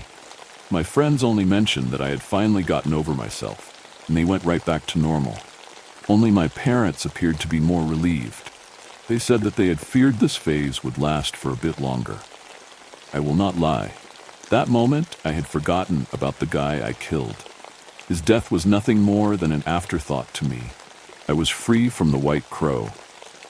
Whether someone else had to pay for it with their life had no importance to me. But even in those days of bliss, I noticed something about myself.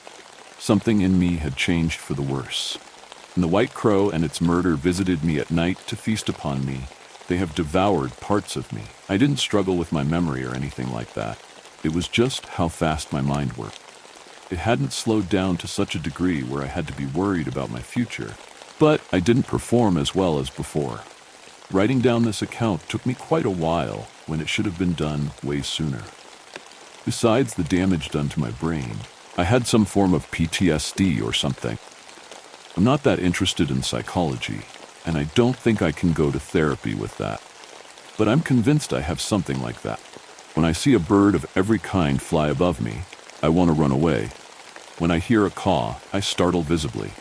Often I wake up due to nightmares, the White Crow hunting me, the guy I killed cursing me, and the murder darkening the sky. I haven't done any research into the White Crow.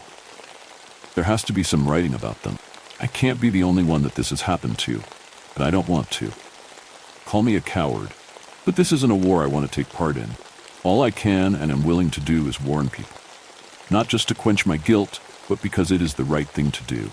Once the White Crow has seen you, it is over. You won't outrun it. You won't be able to kill it. It won't stop until it has gotten what it came for.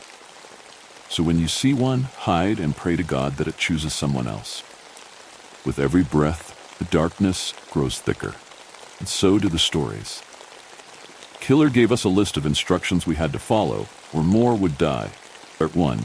The radio is low, playing I'm Getting Used to You by Selena, as our unmarked Ford Explorer rolls down the dusty road toward the Tijuana River Valley.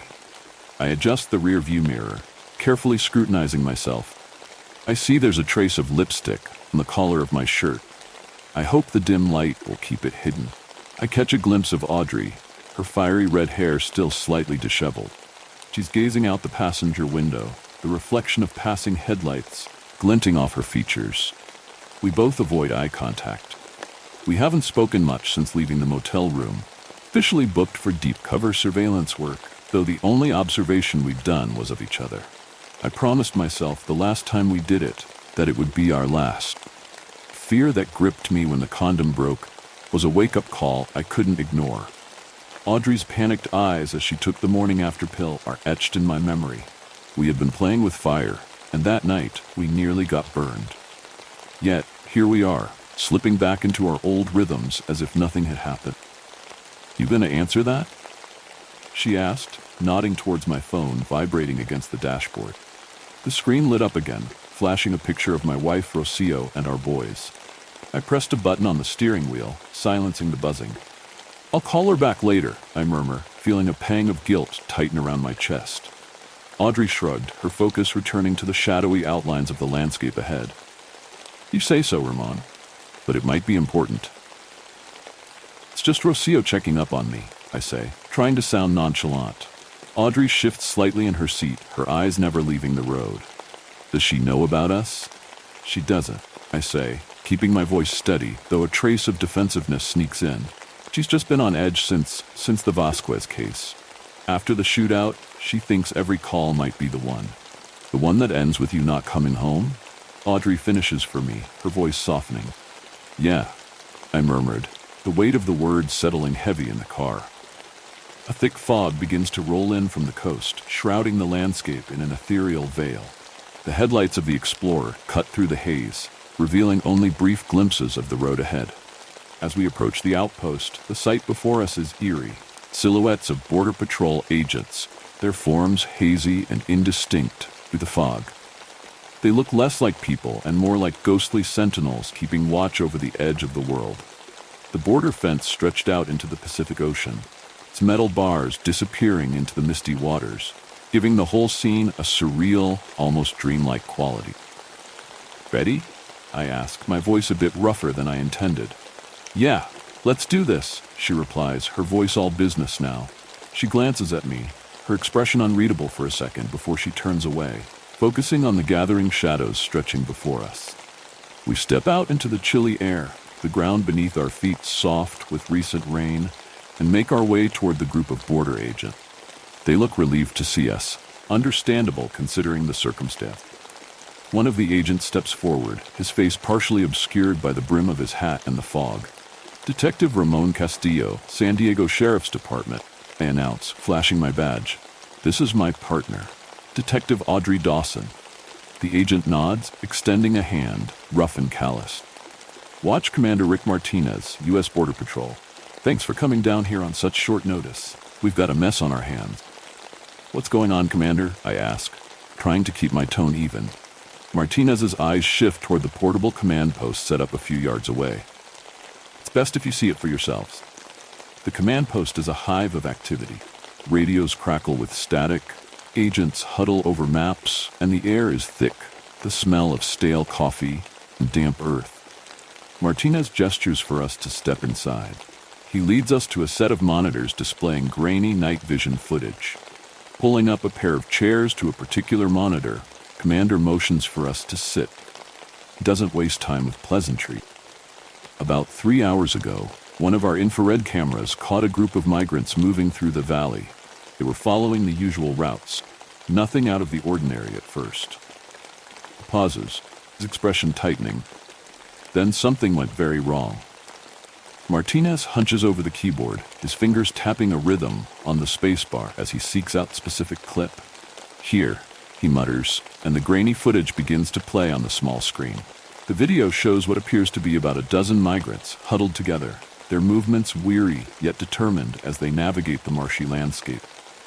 The infrared gives their figures an otherworldly glow, making them look like specters floating across the screen. My chest tightens, a familiar pang of empathy. Though I was born here, my mom wasn't. She crossed marshland much like this, driven by hopes of a better life. "Keep your eyes on the left side," Martinez advises. As the migrants shuffle through the marsh, one of them pauses, glancing back nervously. The infrared camera, designed to pick up heat signatures, suddenly reveals something chilling, figure that emits no heat whatsoever. It's an anomaly, darker than the surrounding night, moving with an eerie, fluid grace. The figure moves swiftly, almost gliding over the ground. Without any warning, it strikes.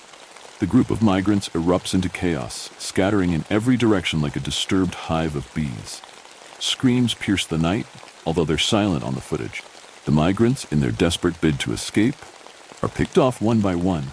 Each time the figure reappears, a migrant drops to the ground, motionless. The figure's movements are precise, almost predatory, and terrifyingly efficient. Martinez pauses the video, and the screen freezes on a particularly chilling frame. One of the migrants, isolated, his heat signature intense with fear as the entity looms over him. The shape is amorphous, almost ghostly, a swirling mass of blackness that doesn't fully register as any identifiable creature. "Shit," Audrey murmurs, her eyes not leaving the screen. "What are we dealing with here?" "No idea," Martinez shakes his head, the eyes not leaving the screen. "I've watched this over a dozen times. It's like nothing I've ever seen. Thermal doesn't pick it up right. It's cold, colder than anything alive should be." "Any survivors?" I ask, though I'm not sure I want to hear the answer. Martinez pauses the video, his jaw clenched. "We sent a team in right after the camera lost them. They found clear signs of a struggle, shoes stuck in the mud, dropped belongings, patches of blood. But of the migrants, nothing. No bodies, no survivors. Just gone." He lets out a heavy sigh, rubbing his forehead as if to clear away the grim images. "Well, except one," he adds, almost as an afterthought. "We found him half buried in the mud, unconscious but alive."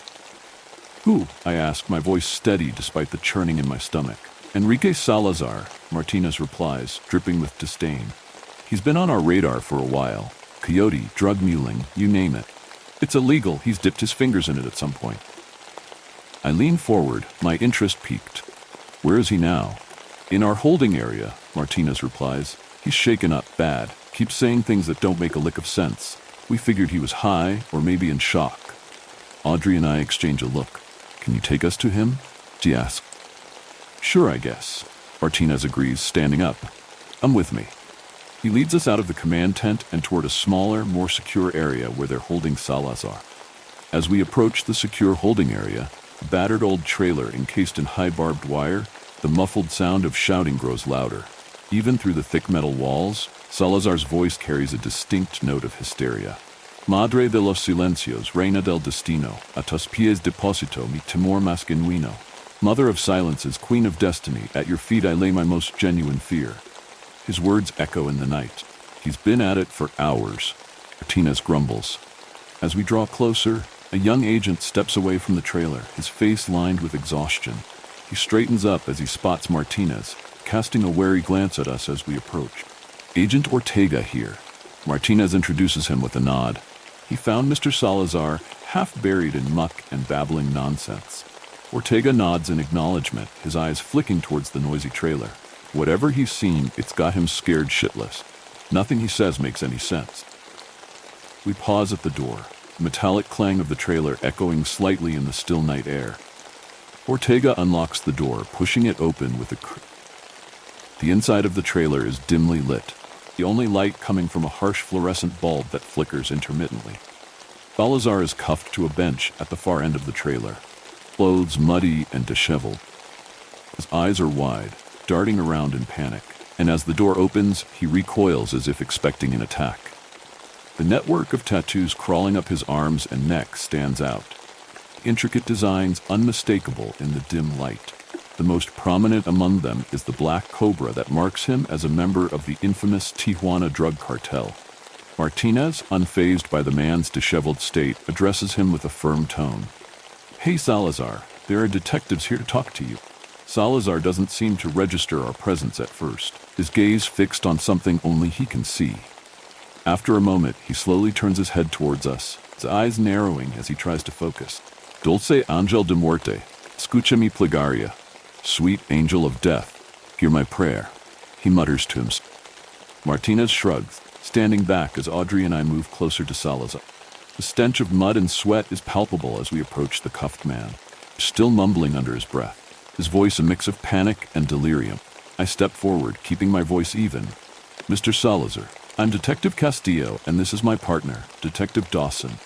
We need to understand what happened. Can you tell us what you saw?" Salazar's eyes flit between Audrey and me, breathing erratic. "It was the devil," begins, his voice dropping to a whisper as if the very memory scared him. "A shadow that ate light, man. It moved through them like smoke through a chain-link fence." Audrey leans in, her voice soft but insistent. "Enrique, we need you to focus. What did you see out there? Was it a person? An animal?" Salazar shakes his head vigorously, his face contorted with fear as he glances around the cramped trailer as if expecting the walls to close in on him. No, it wasn't no person. It wasn't an animal. It was wrong, todo mal," stammers, the words tumbling out in a frantic rush. "It had." Pauses, his eyes widening. "Una cara rota." "Broken face?" Audrey asks, kneeling down to his level. "Yeah, like it was shattered, cracked all over, but still moving, breathing, watching." His hands tremble as he makes a motion in the air, mimicking something fragmenting apart. "It looked at me, man, and I felt it in my soul." "Can you describe how it moved? What it did to the others?" I ask, trying to guide him back to specifics. "It moved like fog, like mist," Salazar continues, his voice dropping to almost a whisper. "It didn't walk. Floated, man. And wherever it passed, people screamed, fell down, didn't get up. I ran so fast." His voice breaks, and he looks down, the haunted expression etched deep in his face. "Look, detectives, with all due respect, I don't buy this supernatural mumble-jumble." Martinez speaks up, his voice a low rumble. "It's more likely cartel activity. The Sinaloa cartel's been known to take migrants hostage, use them for smuggling or worse. Him? He's been neck-deep in that world. Shithead is just playing us." Audrey's expression remains impassive, but her green eyes are sharp, taking in every detail. "So you think the cartel is dressing up their actions with what? Legends? Superstitions?" "It's not the first time," Martinez admits with a shrug. "Fear is a powerful tool. Make people afraid of ghosts or curses, and they won't look too close at what's really happening." "Commander, can you give us a moment alone with the suspect?" I ask, my voice calm but authoritative. Martinez catches the hint, his eyebrows lifting slightly. "Right, I'll give you some space." He makes a show of checking his watch. "I need to check in with the command post anyway. Holler if you need anything." As he steps out, the metal door clanging shut behind him, the trailer feels even more confined. I lock eyes with Audrey, and without a word, we both understand the gravity of the situation. Desperate times call for desperate measures. We need to pry information from Salazar quickly. Salazar's eyes widen in fear as I grip him by the shoulders and slam him against the wall. His face hits the metal with a dull thud, and a trickle of blood seeps from his nose, staining his dirt-caked shirt. He gasps, the panic palpable. I lean in, my voice cold and calculating. Mira, pendejo, what do you think would happen if we shipped you to RJD and locked your ass in a cell full of Sinaloas? Detective Castillo here, Audrey gestures to me, was undercover with the Sinaloa cartel for over a year. He's seen things that would turn your blood cold, things that make your little devil story sound like a bedtime fairy tale. I pull out my pocket knife, flipping it open with a swift, practiced motion. The metallic click sounds unnaturally loud in the cramped space. I lean in close, the cold steel just grazing the stubble on Salazar's neck. See, cabron, the Federation, they like to make examples out of rival cartel members. Growl, my voice low and menacing. They got this little trick called El Corte de Corbata, the necktie cut. You know what that is? I draw the tip of the knife lightly across his skin, just enough to draw a bead of blood. Nuestra Señora de la Santa Muerte, que tus huesos sean la fortaleza de mi alma. Our Lady of Holy Death, may your bones be the fortress of my soul. Salazar whimpers a prayer. I pantomime with the knife, tracing a line down his neck. They cut your throat open from here, I say, dragging the tip of the blade slowly downward, all the way down to here. I gesture towards his sternum, my movements deliberate and chilling. And then, I add, my voice cold and matter-of-fact, they pull your tongue out through the slit. You'll feel it tearing through your flesh, the taste of your own blood choking you as you struggle to breathe. We can do this the easy way, where you tell us everything you know, and maybe, just maybe, you get some kind of protection. Or, Audrey chimes in. You get a brand new tie, I say, pressing the blade slightly, just enough for him to feel its bite. It spoke to me. Salazar mumbles, his voice barely audible. Not with words, but it's like it whispered directly into my mind. It said, Sigue el rastro de las estrellas caídas hasta la niña dormida. Follow the trail of the fallen stars to the sleeping child. The fallen stars? Audrey presses. Salazar clutches at his shirt, his fingers trembling. He said, Dulces, dulces, he mutters repeatedly, the single word spilling out between labored breaths. Dulces, I echo. Like candy? What's that supposed to mean? He doesn't seem to hear her, or chooses not to respond. His gaze is distant, unfocused, as if he's seeing something beyond the grimy walls of the trailer. Dulces, dulces, he continues, the word becoming a mantra, obsessive and relentless. I let out a heavy sigh, realizing we're not going to get anything substantial out of him. I ease my grip entirely, stepping back. We're done here, I say, my tone dismissive, yet internally, I'm filing away every word. Audrey nods, and we step out of the trailer, letting the heavy metal door slam shut behind us. The cold night air hits us, and the sound of the ocean mixes with the rustling of the marsh grass. Martinez is waiting for us, his silhouette outlined by the dim lights of the command post. Anything useful? He asks. Maybe, I reply, keeping my cards close. We need to see the crime scene. The drive to the site is tense and silent, the SUV's headlights slicing through the thick fog like twin blades. The landscape around us feels alien, the marshy ground and twisted trees casting eerie shadows. When we arrive, the scene is exactly as Martinez described. Chaos personified. Ground is churned up, littered with abandoned belongings and deeper grooves that suggest a struggle. Fog hangs heavy, muffling sounds and giving the whole area a claustrophobic feel. The area feels haunted by the terror that transpired, the silence almost oppressive under the weight, unknown horrors. Audrey and I begin a meticulous search of the site, our flashlights piercing the fog, casting long shadows on the marshy ground. Every rustle in the underbrush has us tensing, half expecting whatever caused the chaos to reappear. I start from where the video last showed the migrants, moving slowly, searching for any clues that might have been overlooked in the initial panic. Audrey takes the western flank, her steps deliberate, eyes scanning the mud for tracks or signs of disturbance. It's clear this was the epicenter of the panic. Shoes, children's, women's, a single man's boot. are half buried in the mud. I pick up a small, worn-out teddy bear, its eyes missing, and wonder about the child who held it last.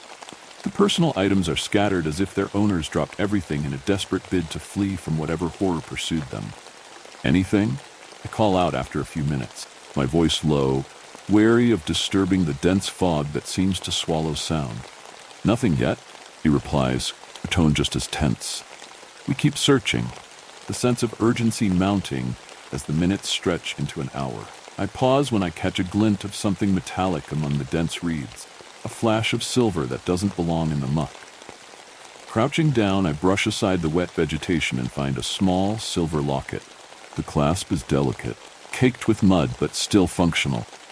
I pop it open, revealing the photograph of a young girl, no more than 13 or 14, her smile frozen in time within the confines of the locket. Scanning the ground, I notice more metallic objects scattered around.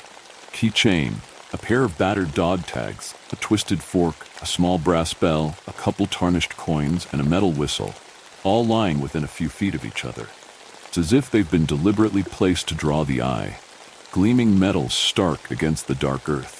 "Hey Dawson, look at this," I call over my shoulder. She's not far, her silhouette ghostly in the shifting fog. She jogs over, her boots sucking at the mud with each step. Audrey kneels beside me, her flashlight sweeping over the scene. "Look at how they're laid out," she murmurs, tracing the air with her finger. The items seem to form a pattern, each one pointing to the next, culminating in a rough shape. "It's the Big Dipper," she whispers, a tone of disbelief in her voice. "See?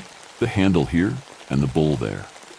I look again, squinting through the fog and the dim light of our flashlights, and it clicks. She's right. The arrangement of the items, a seemingly random assortment of personal belongings, is a deliberate depiction of the constellation. My mind races back to Salazar's frenzied babbling about the trail of the fallen stars to the sleeping child. Couldn't it be a coincidence? "I remember learning about the Big Dipper in the Girl Scouts," Audrey murmured. "We used it to find Polaris, the North Star. It was like a game back then, using the stars to find our way back to camp." Her voice trails off. With a renewed sense of purpose, she starts tracing the items making up the makeshift constellation laid out in the marshy ground. The fork and dog tags are pointer stars. Catching on to her intent, I follow her hand as she draws an imaginary line from the pointers through the fog, trying to pinpoint where the North Star should be in our earthly recreation. I signal the others with a sharp whistle, the sound cutting through the damp air like a knife. Martinez and the other agents converge on our position. Their silhouettes loom out of the fog, each one appearing as if materialized from the mist itself. "Form up," I command in a low voice, not wanting to disrupt the eerie silence more than necessary. "We've got a lead. Might be walking into a trap, though," Martinez warns, drawing his sidearm. We form a tight formation, moving with our weapons drawn, our senses heightened. Audrey's beside me, her P320 at the ready, her eyes darting through the mist. Martinez flanks us, his Glock aimed low, his breathing controlled but audible in the eerie silence. The rest of his team fan out behind us, forming a loose perimeter. The fog thickens as we proceed, each step forward feeling more like a descent into another, less tangible world. Visibility shrinks to mere feet. The world beyond our tightly formed group blurs into indistinct shapes and muffled sounds. The air grows colder, clinging to my skin with damp fingers. Suddenly, a putrid smell slices through the moist air. It's a stench that clings to the inside of your throat, acrid and unmistakable. Audrey wrinkles her nose, her expression one of disgust mixed with alarm. "That smell," she murmurs, her voice barely a whisper over the soft murmur of the fog. "Burning flesh." I nod, swallowing hard against the bile rising in my throat. The smell brings back unwelcome memories of other, darker places. The smell intensifies, the burning scent so overpowering now that our eyes begin to water. We push forward, though every instinct screams at us to turn back. Martinez holds up a hand, signaling us to stop. We freeze. The only sounds are our heavy breathing and the distant, faint lapping of waves against the shore. He points to a barely visible light ahead, not strong, but enough to pierce through the fog slightly. "There," he hisses under his breath. The ground underfoot becomes firmer, the marsh giving way to dry, cracked earth that crunches beneath our boots. The sickly sweet stench of burning flesh intensified. I'm the first to see her, a small figure propped up against an old gnarled tree. Her position is unnatural, arranged meticulously. As we draw closer, the horrific details come into sharp focus. It's a child, a young girl.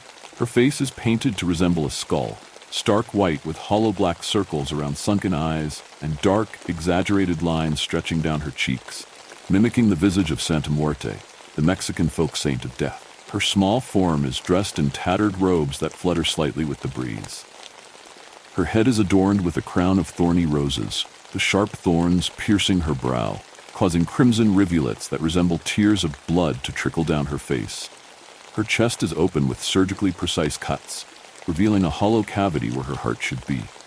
Inside, a small flame burns, fire somehow contained, only charring the flesh around the edges of the wound, casting eerie shadows on her pale skin. Audrey gasps, her hand going to her mouth, her eyes wide with horror. Jesus, it's her, she murmurs, voice breaking. It takes me a moment to understand, then I see it, the girl from the locket. Fuck. Martinez swears under his breath, his face set in a grim line as he radios for backup. We need CSI here now. Barks into the handset, voice rough with anger and something akin to fear. The commander barks orders to his team, setting up a secure perimeter around the girl. The area is marked with evidence flags, each flutter of the small bright squares a stark contrast to the somber surroundings. Audrey and I begin documenting everything with meticulous detail, our cameras clicking in the otherwise oppressive silence. As we inspect the body, it becomes disturbingly clear that there are signs of cannibalism. Bite marks, unmistakably human, mar the girl's limbs, the flesh torn away in some places to reveal bone underneath. Around the child's form, the ground is littered with what appear to be votive items, candles still flickering weakly, a set of rosary beads, and oddly, a single cell phone lying a few feet from her body. It's an older model Nokia, probably a burner. Pull on a pair of latex gloves with a snap and carefully pick up the device, ensuring not to smudge any prints that might be on it. I examine the battered old cell phone. The screen is cracked and smudged with grime, but it flickers to life under my touch, asking for a 6-digit passcode.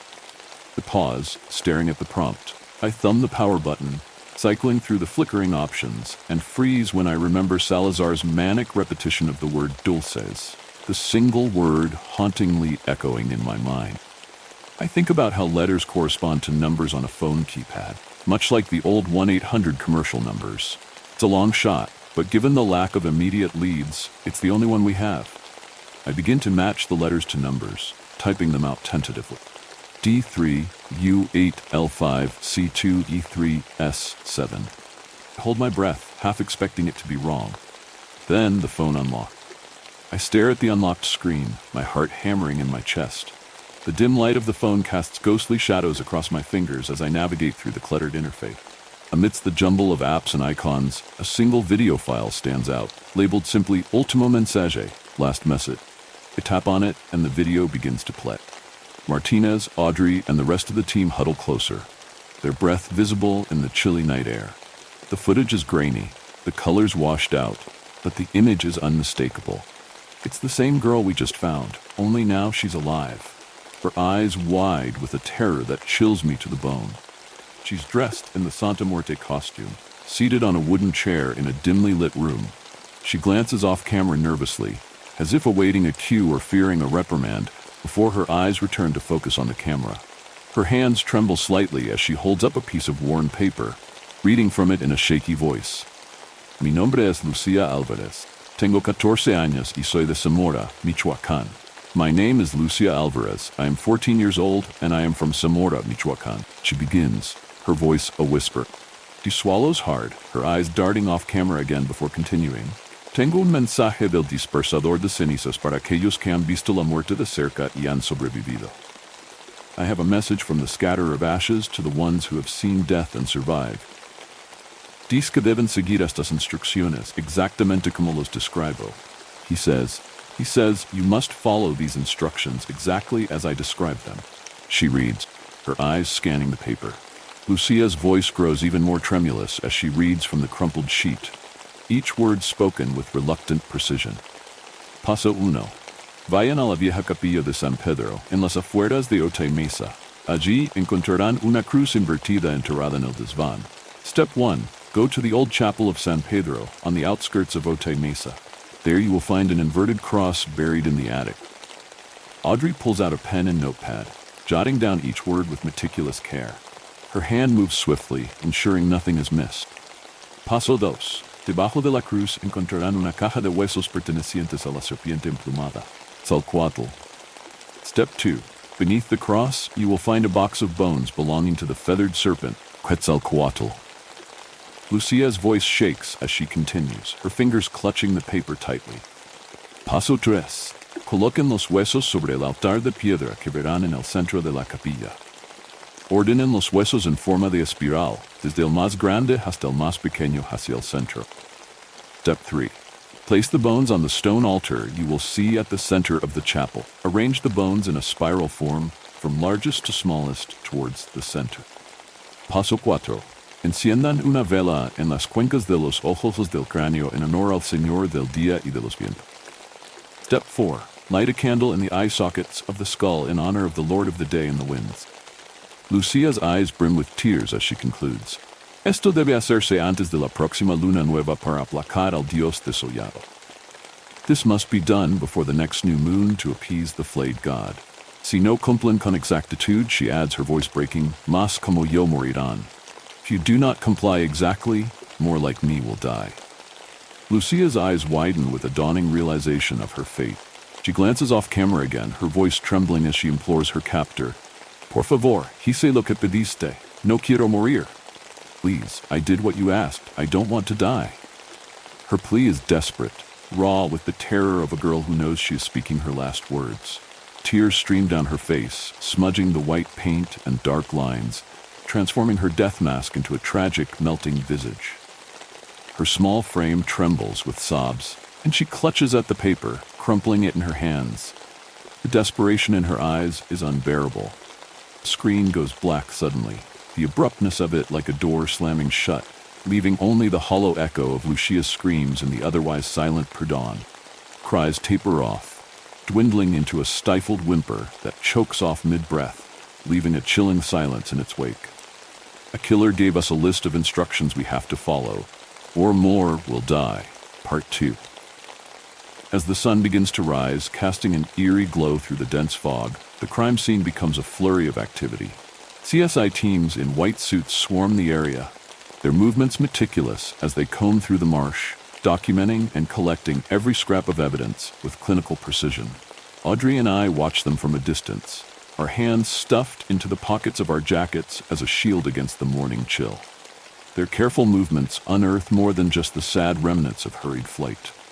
With each brush and marker set down, the layers of the night's horrors peel back, revealing deeper, darker secrets etched into the earth and trees around us. One of the forensic technicians, a young woman with sharp eyes and a steady hand, calls us over. Hey, detectives, you need to see this. We make our way over, our boots sinking slightly into the softened earth. The technician points to a set of tracks leading away from the crime scene. They're unlike any shoe or animal print. These are deep, oddly shaped grooves that seem to twist unnaturally, almost as if the creature that made them was skimming rather than walking on the marshy surface. Could be some sort of dragging, Martinez suggests, but his tone lacks conviction. I crouch down for a closer look. The tracks are irregular, spaced erratically as if whatever made them was staggering or not entirely of this world. Each print has a sharp, almost claw-like feature at the ends, suggesting whatever made them was neither fully animal nor human. They lead towards the dense underbrush, then disappear as if the maker had suddenly taken flight, or simply vanished. Have these been cast yet? I ask, keeping my voice low. The tech nods. Yeah, we've got casts and photos, but there's something else. She leads me to the tree where we found the girl. At first glance, it looks like any other part of this morbid tableau, but then she hands me a flashlight. Shine it here, he instructs. The beam catches on something etched deeply into the bark. Carved symbols, crude yet deliberate, spiral up the trunk. Each symbol, jagged and deep, picks scenes that are disturbingly ritualistic in nature. Human figures in various poses of submission and agony, their limbs splayed outwards as if in offer. The central figure in the tableau is a towering skeletal figure, skin peeled back to reveal muscle and bone. The flayed god, I whisper, recognition dawning as the details of the carvings become clearer. We're dealing with a cult, Audrey concludes, her voice steady despite the gruesome realization. After the initial shock of the gruesome crime scene, Audrey and I retreat back to the command tent to pore over the video of Lucia Alvarez. The setup is makeshift, a couple of laptops and monitors propped on a folding table, the humming of generators outside barely drowning out the eerie silence of the marshland. Let's run through this again, Audrey says, clicking on the video file labeled Ultimo Mensage. The grainy footage flickers to life, Lucia's haunted face filling the screen. As the video plays, I focus on the background, looking for any detail that might tell us where it was taken. The room is dim, but there are shadows that suggest depth and the presence of objects just out of the camera's view. Audrey jots down notes as we watch, pausing the video at key moments to scrutinize the surroundings. There, I point out, pausing the video. In the corner of the room, barely visible, is a poster with distinctive markings, perhaps a local band or political advertisement. That poster might help us pinpoint the location. Audrey nods, zooming in on the image. We examine the poster, the resolution grainy but just clear enough to make out the first of a word and the first letter of the second.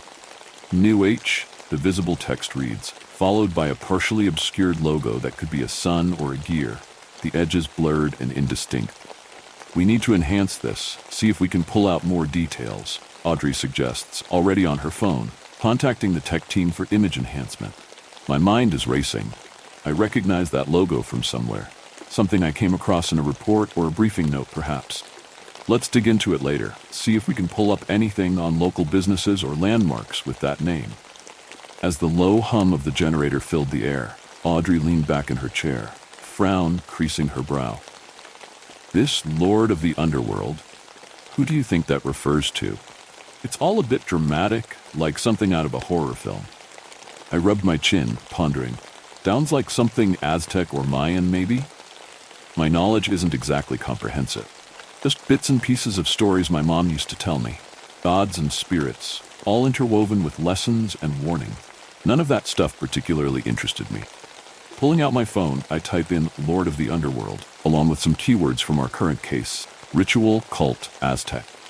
The search churns through data, and within seconds, links to various articles and mythological databases pop up. One entry catches my eye, a piece on Mictlantecutli, the Aztec god of death and the underworld.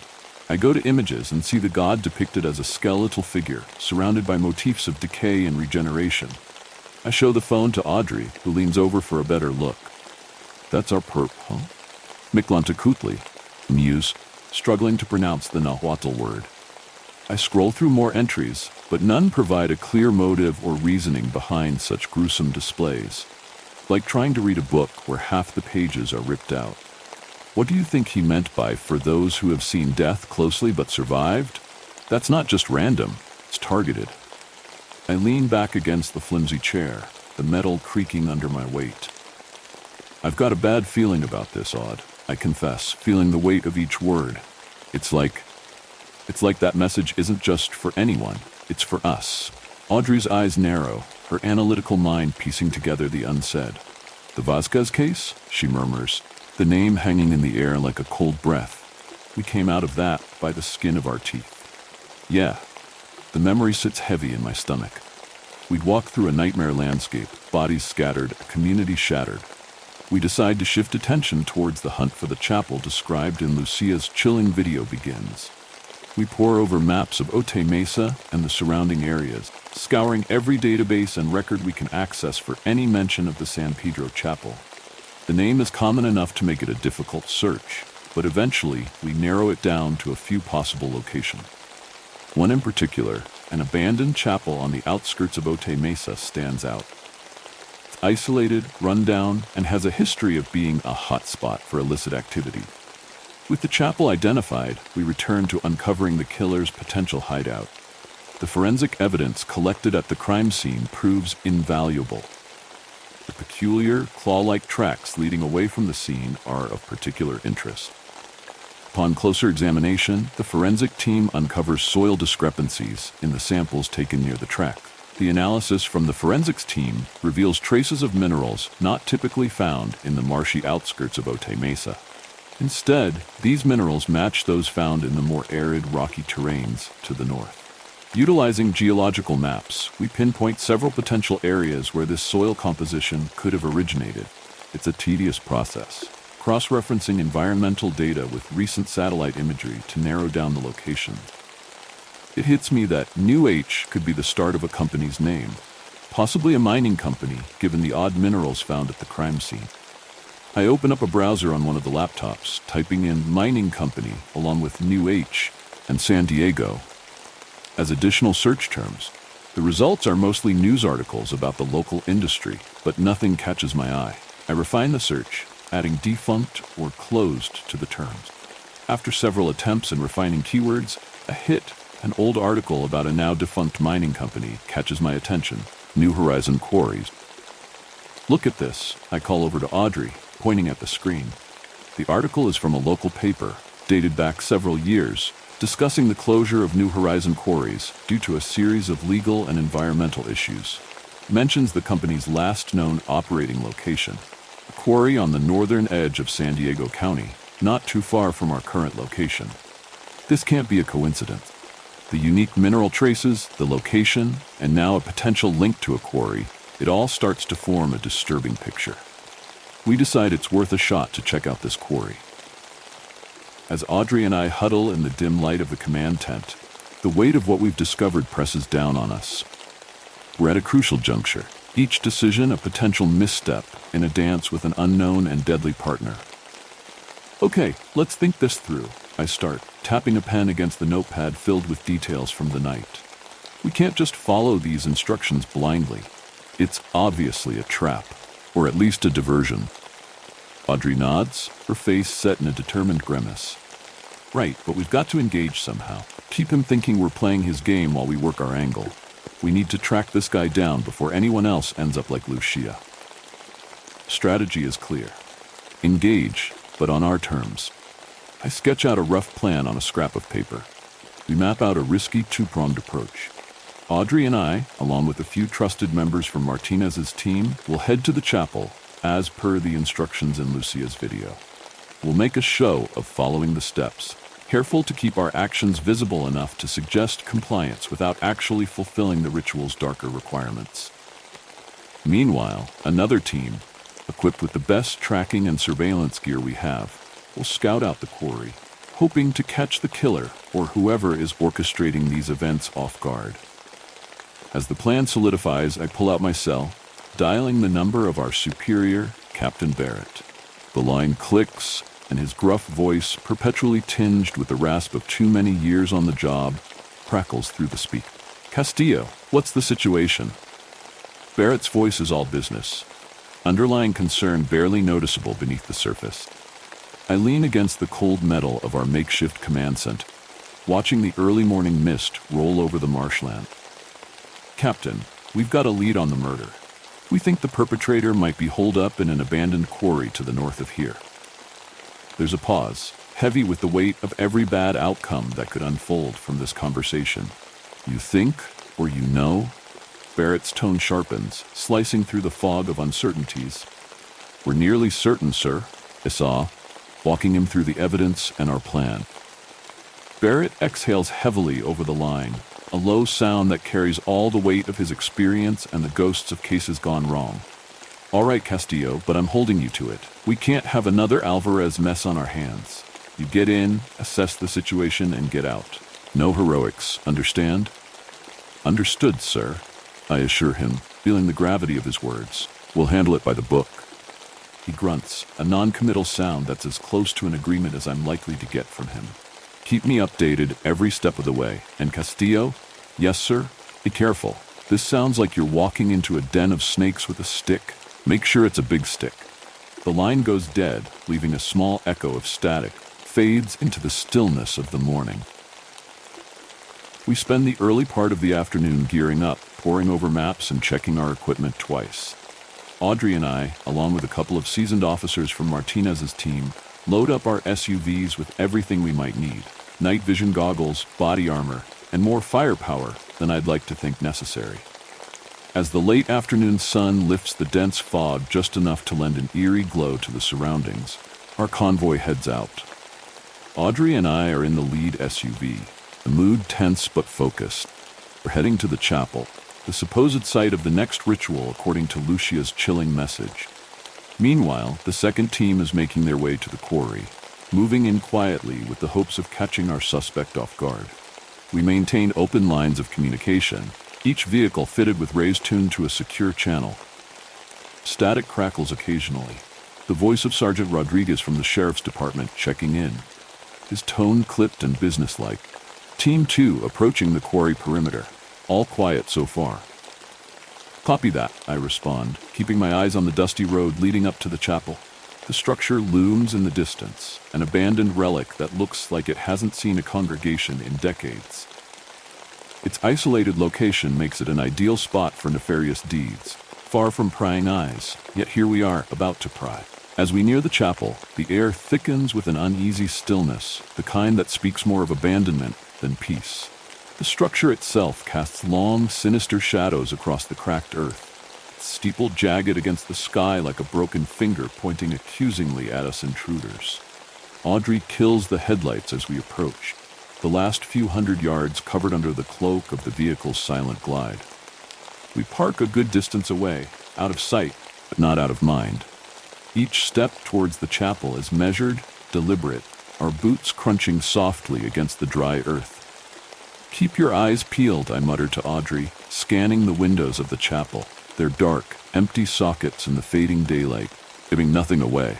But I can't shake the feeling of being watched. Martinez, who insisted on coming along, signals to his team. 2 agents move to flank the building, their steps as silent as the grave. Another pair positions themselves at the back, cutting off any chance of escape. We're not just walking into a potential trap, we're ready to spring one of our own. I nod to Audrey, and together we step up to the heavy wooden front door of the chapel. It's slightly ajar, the dark interior beckoning us inside with an ominous promise.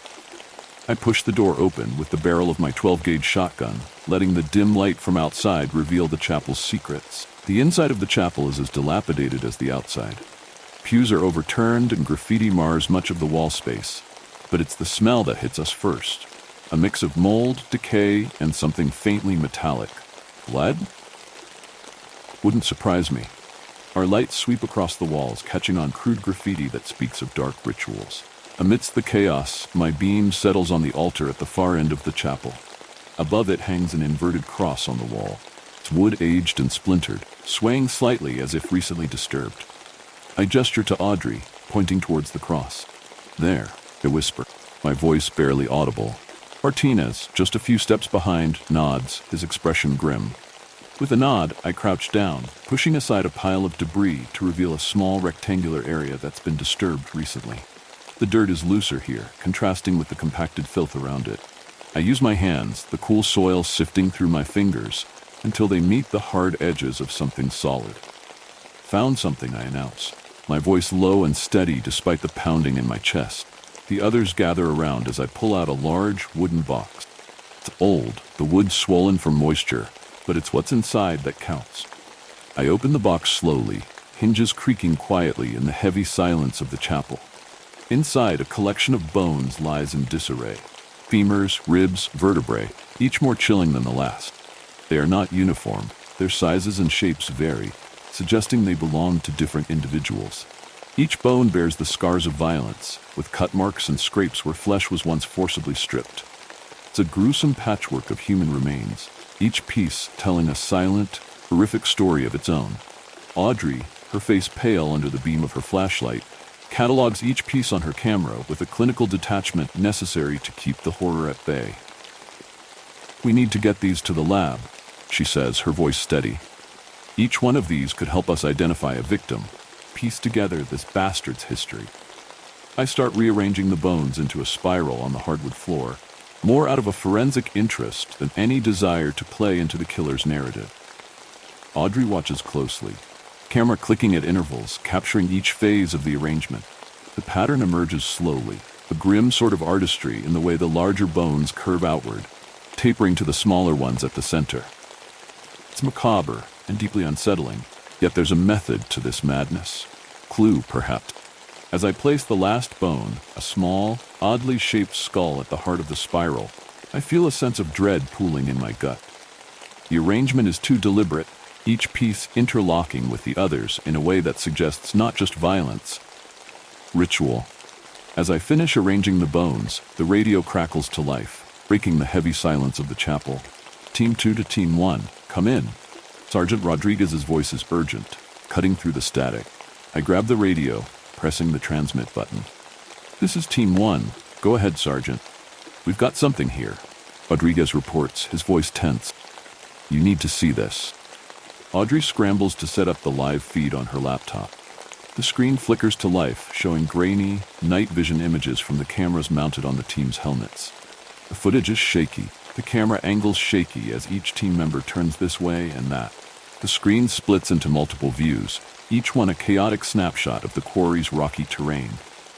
The harsh, white outlines of rocks and sparse vegetation jump out against the black background. There's something else. Movements, too fluid and quick to be human.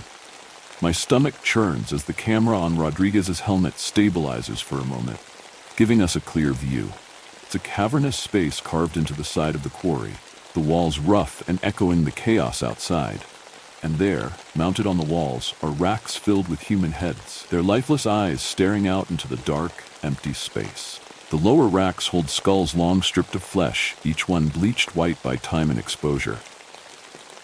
But the top rack is a fresh set of horrors, heads of victims in various stages of decay, their features frozen in silent screams of agony. Sounds that flood the live feed next are unlike any I've heard in years of service. A blood-curdling screech that pierces the air, followed by a flurry of panicked shouts and the unmistakable staccato of gunfire. Audrey and I watch helplessly. Images on the screen a chaotic jumble as Rodriguez and his team struggle to respond. Sergeant, talk to me. I bark into the radio, gripping the handset so tightly my knuckles turn white. There's a crackle of static, then a strained voice comes through. It's got me. I can't. I can hear Rodriguez scream in agony, the sort of sound that tells you it's not just pain, but raw, primal fear. Through the grainy night vision footage, glimpses of the assailant flash intermittently, a blur of movement too swift to be clearly seen. But then, the camera jerks as Rodriguez falls to the ground, the view tilting crazily before stabilizing skyward. In that brief, haunting moment, we see it. Creature with a sharp, elongated beak and massive talons, swooping down with the ferocity of a raptor. The chaos on the screen abruptly turns into a horrifying stillness. As the screams and gunfire die down, the camera attached to Rodriguez's helmet captures a terrifying close-up. His head is pinned to the rocky ground by razor-sharp talons, Creature's grip unyielding. Blood pools around his neck, stark against the pale, moonlit rocks. A voice breaks through, ethereal and chilling, coming from just off-screen. The night vision feed blurs for a moment, then refocuses, and though the figure speaking isn't visible, voice envelops us, clear and disturbingly calm. You were warned, the voice says, its tone almost conversational, but underlaid with a cold seriousness. Instructions were given, not just to be heard, but to be followed, Detective Castillo. Audrey and I exchange a look, a mix of disbelief and terror, as the killer called me out by name. Who are you? How do you know my name? I demand, my voice steady despite the uncertainty that grips me. I am a herald of the fifth sun, a harbinger of rebirth and destruction. This world, this era, it's ending, and the new cycle must be initiated, the voice answers enigmatically. The talons around Rodriguez tighten, a grotesque adjustment that elicits another stifled scream from him, barely audible over the crackling radio. Please, his voice is a ragged whisper, plea drowned out by the voice of the assailant. Complete the ritual, detective, the killer commands. I won't ask again. Audrey grips my arm, her fingers tight. Ramon, we can't go along with this. Madness. I nod at Audrey, my mind racing. We need to buy time, I murmur, keeping my voice low as I scan the chapel. I grab a candle from the altar, the wax firm and cold in my grip. With a flick of my Zippo, The wick catches fire, casting a flickering, unsteady light that throws long shadows across the chapel's decrepit walls. I lower the candle into the eye socket of the skull positioned at the center of the spiral of bones. The small flame seems absurdly delicate in the vast, dark emptiness of the space. The light from the candle shivers as if it senses the weight of the darkness around it. The skull's hollow sockets stare back at us, the flame reflected like a tiny beacon in the depths of its eyeless gaze. "It's done," I say, my voice echoing slightly off the stone walls, more to convince myself that we're still in control than anything else. "Alcese, Quetzalcoatl. Arise, Quetzalcoatl," voice says, its tone laced with an edge that makes the hairs on the back of my neck stand up. With a sudden, sickening pop, Killer's talons tighten around Rodriguez's head, crushing it with terrifying ease. Blood sprays across the rocky ground, spattering the camera lens and obscuring the footage. Before we can process the brutality that unfolded, a sound chills us to my core. The rattling of bones, not from the feed, but right behind us in the chapel. We whirl around, weapons raised, my heart pounding in my throat. The bones on the chapel floor tremble and clack against each other with a sound like distant thunder. As we watch, frozen in place, they begin to assemble themselves, each piece moving with unnatural precision. The larger bones form a base, spiraling upwards, stacking into a tight, serpentine coil that rises from the ground like some grotesque monument. The coil thickens, and then flesh begins to appear, manifesting out of the chill, damp air. It wraps around the bones like clay being molded by an unseen potter's hands. The flesh is pale and slick, glistening under the dim light as if it were wet.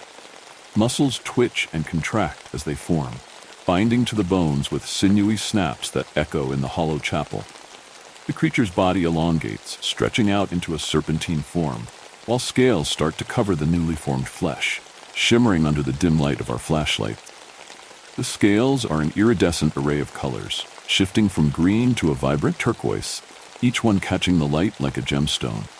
As the final touch, bright needle-like feathers sprout along its spine, framing its form in a mockery of regal splendor. The creature's head forms last, with a jaw that splits distantly reminiscent of a snake's, capable of dislocating to swallow large prey. Yet its eyes, when they open, are undeniably human, deep and intelligent. Audrey lets out a strangled cry, covering her mouth with her hand as she turns away from the screen. I feel bile rising in my throat, the horror of the situation hitting me like a physical blow. Creature's feathers, bright and sharp as blades, fluff aggressively, clear prelude to an imminent attack. My voice is sharp as I shout, "Take cover," to my team. As the feathers detach and hurtle towards us like a hail of arrows, I drive behind an overturned pew just as the feathers thud into where I stood mere seconds ago. The wood splinters loudly under the impact, fragments peppering the air like shrapnel. An agonized scream pierces the chaos. I spin around, expecting to see Audrey safely huddled behind me, but my heart sinks as my eyes find her instead lying vulnerable in the center aisle. Her body is twisted awkwardly, her face contorted in pain as she clutches her left arm, blood soaking through her fingers and staining the cold stone floor. A few feet away, Martinez lay motionless, a dark pool expanding around him. A feather had torn right through his chest with brutal efficiency, the tip protruding from his back, pinning him to the ground like a grotesque specimen in a collection. Audrey, pale and grimacing in pain, meets my eyes across the room.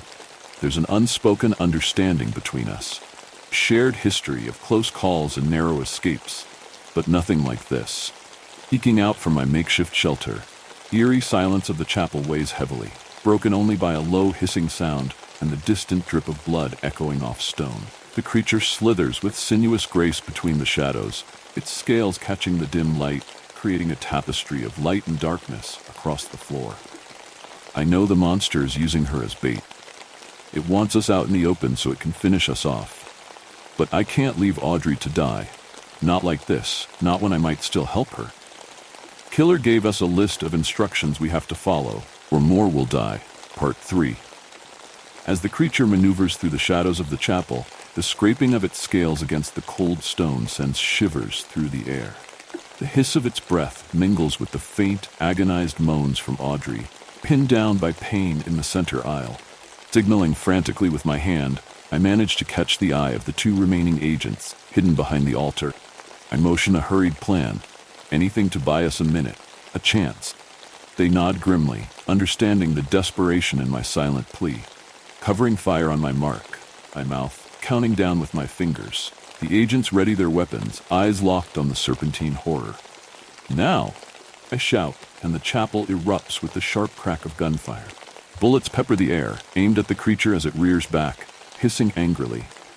Its feathers puff out, deflecting some shots, but clearly disoriented by the onslaught.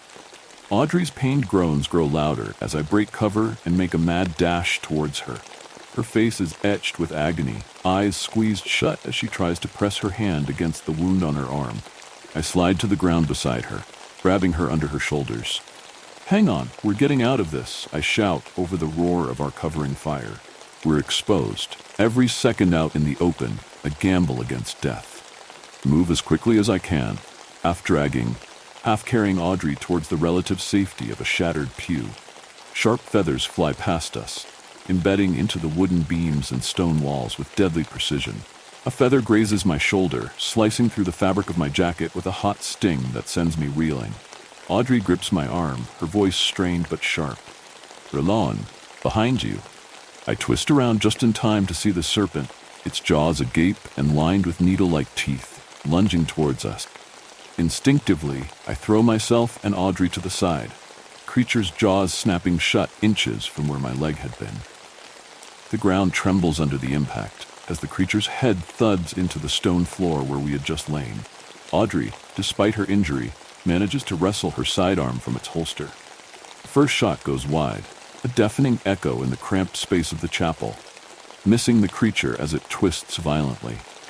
She steadies her arm, squints through the agony, and squeezes the trigger again. The second shot finds its mark. The bullet hits the creature square in the jaw, an explosion of dark, viscous blood that sizzles when it hits the stone tile. The impact is so forceful it severs the lower part of the jaw completely, leaving it hanging grotesquely by a thread of sinew and skin. The creature lets out a terrible, gurgling scream, eyes flashing a ferocious red as it thrashes wildly, sending debris flying. Its blood, a luminescent, combustible fluid, splatters across the aged wooden pews and the dry, splintered walls of the chapel. Chapel, already reeking of decay and abandonment, swiftly becomes a tinderbox. With each convulsive swing of the creature's injured body, more of the incendiary blood soaks into the porous wood, which starts to smolder under the chemical heat. Amidst the chaos, the air grows thick with the acrid smell of burning resin, smoke billowing in dense clouds that claw at my throat and sting my eyes. Audrey, half dragged to a marginally safer corner, coughs violently, her face smeared with sweat and grime. Grabbing my partner's arm, I look around for an escape route. The main door through which we entered is now enveloped in flames, fire feeding hungrily on the old varnished wood. The back, I shout, nodding towards a small, barred window that might just be large enough for us to squeeze through. As Audrey and I stagger toward the back of the chapel, the air grows hotter, filled with the thick, choking smoke from the burning wood. Creature, wounded and enraged, thrashes less coherently now, its movements becoming sluggish as it bleeds out the luminous, flammable liquid. Every drop that hits the floor ignites another flame, spreading the fire rapidly across the chapel's interior. I glance back to see that only one of the agents, Delgado, has followed us to the back. The other agent, Ortega, isn't so lucky. As the chapel devolves into an inferno, he's caught by a torrent of creature's blood. The flames envelop him instantly, wrapping around his body in a fiery embrace. At first, Ortega's screams cut through the roar of the flames, his body a silhouette against the firestorm. He flails, trying desperately to beat back the flames that devour his uniform and sear his flesh. But his movements slow, becoming jerky and unnatural, as if he's no longer in control of his own body. Then, eerily, he stops screaming. His charred form straightens up, turning towards us with an uncanny precision. His movements no longer those of a man in agony, but of a puppet jerked by invisible strings. His eyes, what's left of them, glint with a strange, reflective quality under the flickering light of the fire. He doesn't seem to feel the pain anymore, his body moving with a dreadful intent as he comes closer, the heat from his smoldering flesh making the air waver in front of him. Back, I shout to Audrey and Delgado, pushing them toward the small window at the back of the chapel. I reach it first, smashing through the bars with the butt of my shotgun. The metal gives way with a screech, opening up a narrow escape route from the burning hell inside. Audrey, weakened by her injury and the smoke, coughs harshly, her body heaving with each breath. I grab her under the arms, practically carrying her to the window. She struggles through first, the jagged edges of the broken window tearing at her clothes as she squeezes through. Delgado helps from the other side, pulling her out and away from the inferno. I'm about to follow when Ortega's hand clamps down on my ankle with an iron grip. His skin is hot, almost scalding to the touch, yet the flames don't spread to me. His eyes are no longer human, something darker, emptier. No pueden huir de lo que viene. El ciclo debe completarse. You cannot escape what is coming. The cycle must be completed, he intones, his voice echoing with a reverberating depth that seems to come from far away. With a desperate effort, I kick at his grip, my boot connecting with his face. There's a sickening crunch, but it doesn't seem to affect him as it should.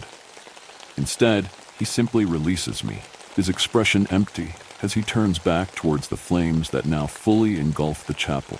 I scramble through the window, tumbling out into the cooler air of the evening, rolling to extinguish any embers that might have caught on my clothes. As we catch our breaths, the smoke billowing from the chapel begins to swirl and coalesce into a larger, more menacing form. It's as if the smoke itself is alive, gathering into a dark, dense cloud above the chapel. The shape it forms is both vague and disturbingly familiar, a giant, winged creature, its wings spread wide across the sky, casting a massive, ominous shadow over the land beneath it. As we watch, frozen and horrified, the figure raises what looks like an arm, pointing directly at us before dissipating into the night air, leaving behind only the chaotic dance of the flames. As we stare up at the dissipating smoke, an icy knot of dread tightens in my gut. Audrey leans heavily against me, her breathing shallow and ragged, but it's the look in her eyes that says it all. She's thinking the same thing. We didn't just survive a freak encounter. We played right into the hands of something much bigger and darker than we could have imagined. The chapel's structure finally gives way under the inferno's wrath, the building collapsing in on itself as we make our way into the darkness. As the last embers of the chapel's destruction flicker in the night, the sounds of approaching sirens and the thumping of helicopter blades fill the air. Within minutes, the area around the burned-out chapel becomes a hub of frantic activity as backup arrives, bringing an armada of armored vehicles, SWAT teams, and multiple news helicopters circling overhead like birds of prey eager for a story. Amidst the chaos, medics rush to our side. Audrey, pale and shivering from shock and blood loss, is quickly attended to. I'm examined for injuries. Few burns and that deep cut on my shoulder from a creature's feather. As we're being patched up, sitting on the back of an ambulance, officers coordinate to contain the area while firefighters tackle the all-consuming blaze. Sheriff Marlene Torres herself arrives at the scene just as the flames begin to die down, her expression set in a hard line that speaks volumes before she even steps out of her cruiser. Her silver hair, usually styled meticulously, is pulled back into a no-nonsense ponytail tonight, and her sharp gray eyes scan the scene with both horror and an unmistakable edge of anger. Beside her, Captain Barrett emerges, his burly frame tense with the urgency of the night's events. Torres doesn't waste time on pleasantries. Her eyes sweep the scene, burning remains, exhausted officers, and then land on me with an intensity that makes me straighten up despite the pain. Detectives, what the hell happened here? Her voice is controlled, but there's an undercurrent of fury that tells me she's barely holding it back. I stand, though the medic tugs at my sleeve, signaling that he's not done. Ignoring him, I step forward. Sheriff, we followed the leads to this chapel based on evidence we gathered. Leads? She interrupts, tone rising slightly with incredulity. Leads don't usually end with half the county's emergency services scrambling to contain what looks like a scene from a horror movie. Barrett doesn't bother hiding his frustration as he looks from me to the wreckage and back again. I gave you clear instructions, Castillo, growls, his voice low but carrying in the quiet night. I told you, low profile, assess and extract. I wince, both from the sharpness in his tone and the ache in my shoulder.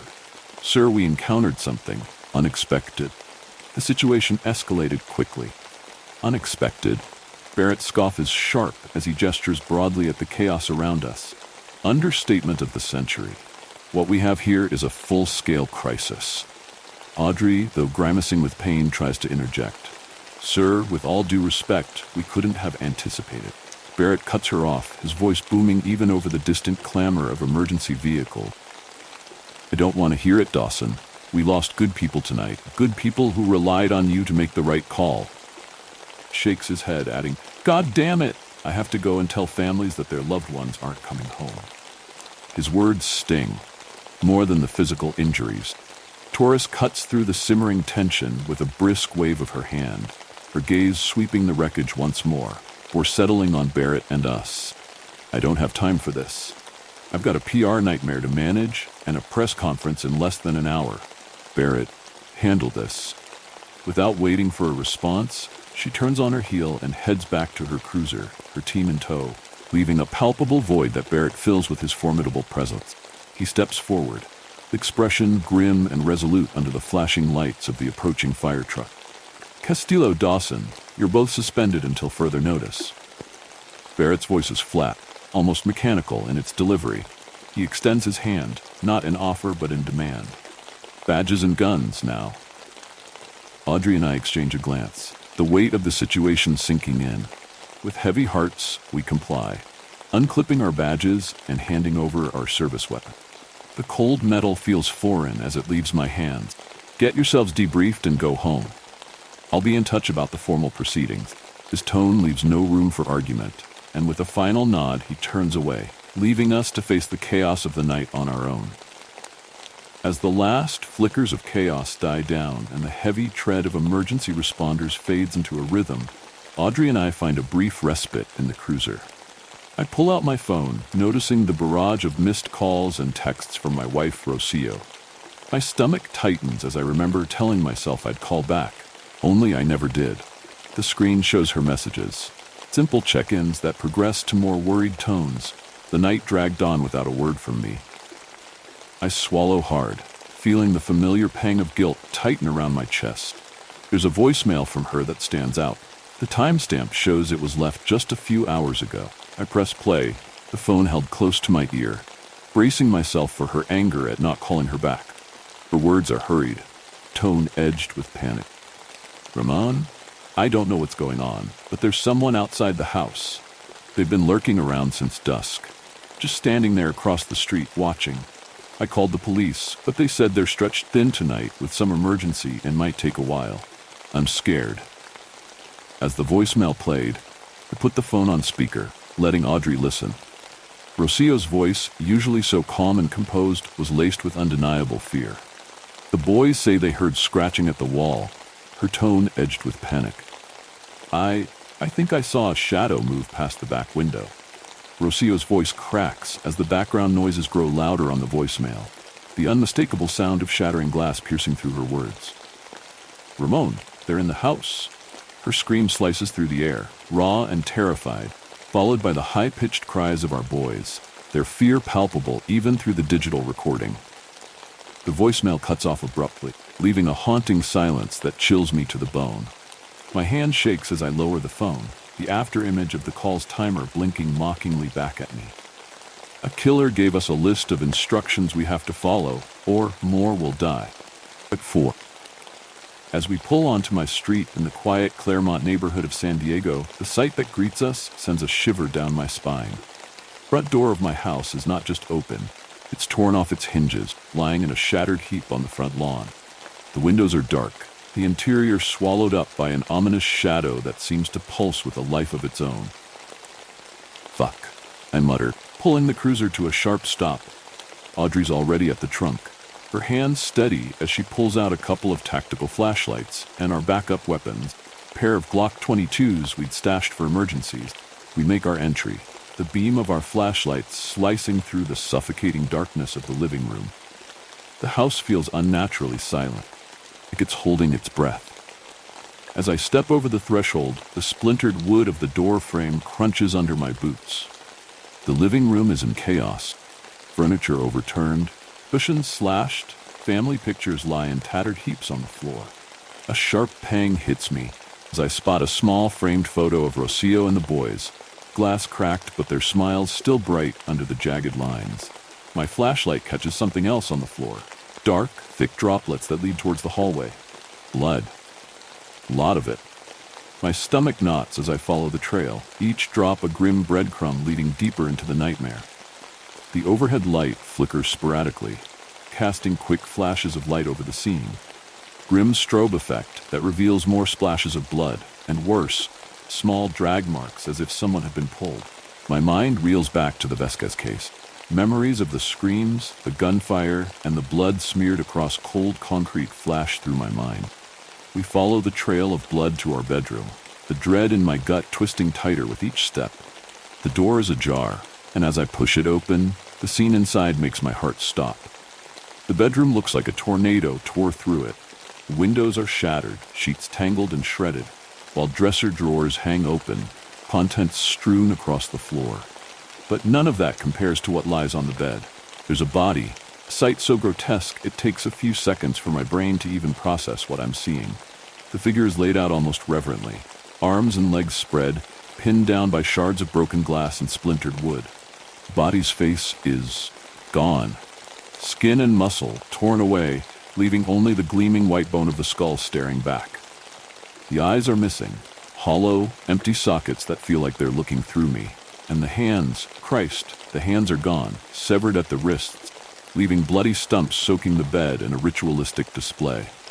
My flashlight trembles in my hand as I take a step closer to the body, dread gnawing at my insides. Every instinct is screaming at me to turn away, to leave, but I can't. I have to know if it's Rocio. I force myself to look closer. My mind races, trying to piece together the details that don't add up. Then it hits me like a freight train. This body, this poor, mutilated body, isn't Rocio. Too small. The realization floods in all at once. Sophia, the young Colombian au pair we'd hired to help with the kids. The girl had just started working for us not even 2 months ago. The recognition brings no real comfort, just a shift in the dread that has been tightening around my heart. I stagger back, my stomach turning, and I grip the doorframe to steady myself. Just then, a soft rustle from the hallway shatters the silence, pulling my attention away from the grisly sight on the bed. My heart pounds against my ribcage as a sick sense of dread fills the room. The rustle transforms into a low, crackling chuckle that seems to echo from every corner of the room, clawing its way under my skin in the worst possible way. Audrey grabs my arm, grip tight. "Ramon, behind you." I spin around, gripping the Glock tighter, as its flashlight beam swings towards the door. The sight that greets me robs me of comprehension. Framed by the splintered door, peering out from the darkness of the hallway, is an abomination. Thing is, wearing Sophia's face like a sick mask, features stretched across its bony skull in a macabre grin that drips with dark, oozing blood. As it notices our stares, the creature begins to move, or rather, contort. With a fluidity that defies human anatomy, it starts a crab walk, its limbs bending unnaturally as it scuttles toward us. The movement is jerky, accompanied by the sickening sound of cracking bones and the wet slap of its limbs against the hardwood floor. Creature's twisted advance triggers something primal within me. Every ounce of fear I have morphs into a murderous rage. My home, my sanctuary, has been violated, my family threatened. This abomination before me, wearing Sophia's face like a trophy, ignites a fury so raw, so potent, it almost blinds me.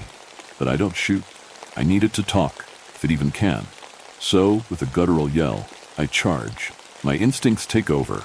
I leap forward, slamming into the creature with all the force I can muster. The impact sends us crashing back into the hallway, the entity's form undulating under me. It's an explosion of fury, all punches and elbows, fueled by a desperate need to protect what's left of my family. I seize it by the shoulders, slamming it against the wall with a force that knocks nearby picture frames from the wall. Audrey isn't far behind. Grabbing a heavy bookend from a nearby shelf, she swings with all her might. The object connects with a sickening thud against the thing's head, sending it reeling. I grab a broken curtain rod, its jagged end sharp and splintered. Without hesitation, I plunge it into the creature's chest. Lets out a guttural screech, writhing violently as I press harder, driving the makeshift spear deeper. Its movements become frantic, limbs flailing in unnatural angles, but the rod holds firm. A howl erupts from its twisted mouth. A high-pitched, inhuman scream reverberates through the hallway. The thing flails, but I hold firm, pinning it against the wall as dark, viscous blood spills from the wound, pooling at our feet. Its hands claw weakly at me. I twist the rod deeper, ignoring the splintering of bone, my voice a low growl as I lean close to its deformed face. Where is my family? What have you done with them? I demand, each word punctuated with a twist of the rod. Creature, pinned and writhing, coughs up a grotesque mixture of blood and something darker, its eyes flickering with a malevolent light. It speaks in a stilted Spanish, each word dropping like stones from its mouth. Traición. Conocemos tu traición. Betrayal. We know your betrayal. My grip on the curtain rod tightens, the metal biting into my palms. ¿Qué traición? ¿Dónde está mi familia? What betrayal? Where's my family? The creature's voice is raspy and oddly robotic. Conocemos la verdad de Vázquez. Traicionaste a todos. We know the truth about Vázquez. You betrayed everyone. I'm thrown off guard. ¿Qué demonios sabes sobre el caso Vázquez? What the fuck do you know about the Vázquez? I hiss. Mentiras. Mentiras. Todos saben. Castillo el traidor. Lies. Lies. Everyone knows. Castillo the traitor. The creature's words come out garbled, like a parrot regurgitating phrases it doesn't understand. The weight of the creature's words hits me like a physical blow. I'd been embedded with the cartel in order to gain their trust. Officially, my role was to relay critical information back to the sheriff's department to bring down one of the largest drug operations funneling into the Southwest. The Vázquez case was supposed to be a straightforward operation, intercept a massive shipment of drugs and weapons moving through the border, and if possible, take down the infamous Sinaloa cartel boss, Manuel El Don Vázquez. But things had gone sideways fast. It had ended in a disastrous shootout, with bodies of agents and cartel members alike scattered across a warehouse on the outskirts of Chula Vista. Creature laughs, a horrifying gurgling sound. La reina sabe. Los juegos terminan hoy. Castillo, el soplón. Queen knows, the games end today. Castillo, the rat. Its words cut deeper than any physical wound could, unraveling years of buried secrets. The revelation shatters the last vestige of restraint in me. ¿Cómo sabes sobre eso? ¿Quién eres? For years, I lived a double life. To everyone else, I was Detective Ramon Castillo, a straight-laced cop, family man who did the job by the book. But beneath that facade, I was something else entirely. A ghost in the machine. I wasn't just a dirty cop taking bribes or looking the other way when drugs hit the streets. I was something far more dangerous. A mole, embedded deep within the sheriff's department from the very beginning. Handpicked by Don Manuel himself to be his eyes and ears, to infiltrate law enforcement, and feed them just enough to stay one step ahead of the feds, the DEA, and anyone else trying to bring him down. I've got 1,000 questions running through my head, all of them colliding with the weight of what the creature just said. But none of that matters right now. Not the past. Not the mess I've been trying to cover up for years. My family is all I care about. I twist the curtain rod deeper, my breath coming out in ragged bursts as I glare down at the monstrous thing. The misshapen body writhes in pain. There's no humanity in its eyes. It's like looking into a void. Cold, endless void. ¿Dónde está mi esposa y mis hijos? Where the fuck are my wife and sons? I growl, my voice barely recognizable, even to myself. ¿Quieres volver a verlos? Rasps, blood bubbling at the corners of its mouth. Debes devolver la daga de la Santa Muerte al dispersador de ceniza. If you want to see them again, you must return the dagger of holy death to the scatterer of ashes. The scatterer of ashes. Words hit me like a freight train. That name again, the same one Lucia Alvarez had whispered in her dying breath. My mind races. What dagger? But ultimately, these words mean nothing to me. ¿De qué demonios estás hablando? No tengo ninguna maldita daga. What the hell are you talking about? I don't have any damn dagger. My voice cracks as I slam the creature back against the wall, fury clouding my thoughts. I need answers, real ones. Dime donde están? Where are they? It only continues, its voice a broken, monotone chant. El dagger fue tomado, robado, pero debe ser devuelto. Sus almas serán cenizas en el viento. Dagger was taken, stolen, but it must be returned, or their souls will be ashes in the wind. As I stare down at the creature, struggling to keep my anger from boiling over, it starts to make a guttural sound, a hacking cough that I think might be its last breath. But no, its mouth opens wider, blood and bile dripping from its lips as it begins to spit out something else. Numbers. Garbled string of numbers. 32, 7947, 116, 96, 25. The thing repeats the digits like a broken record over and over again, its voice a raspy wheeze.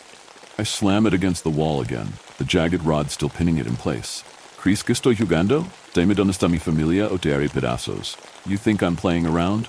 Tell me where my family is, or I'll rip you apart. Ramon, wait. Audrey's voice cuts through the chaos, urgent but calm. She's clutching her phone, face pale but focused. Those numbers, I think they're coordinates. It's giving us something. My grip slackens slightly as Audrey's words sink in. Coordinates. A location. This could be where they're holding Rocio and the boys. Could also be a trap, but it's all we have.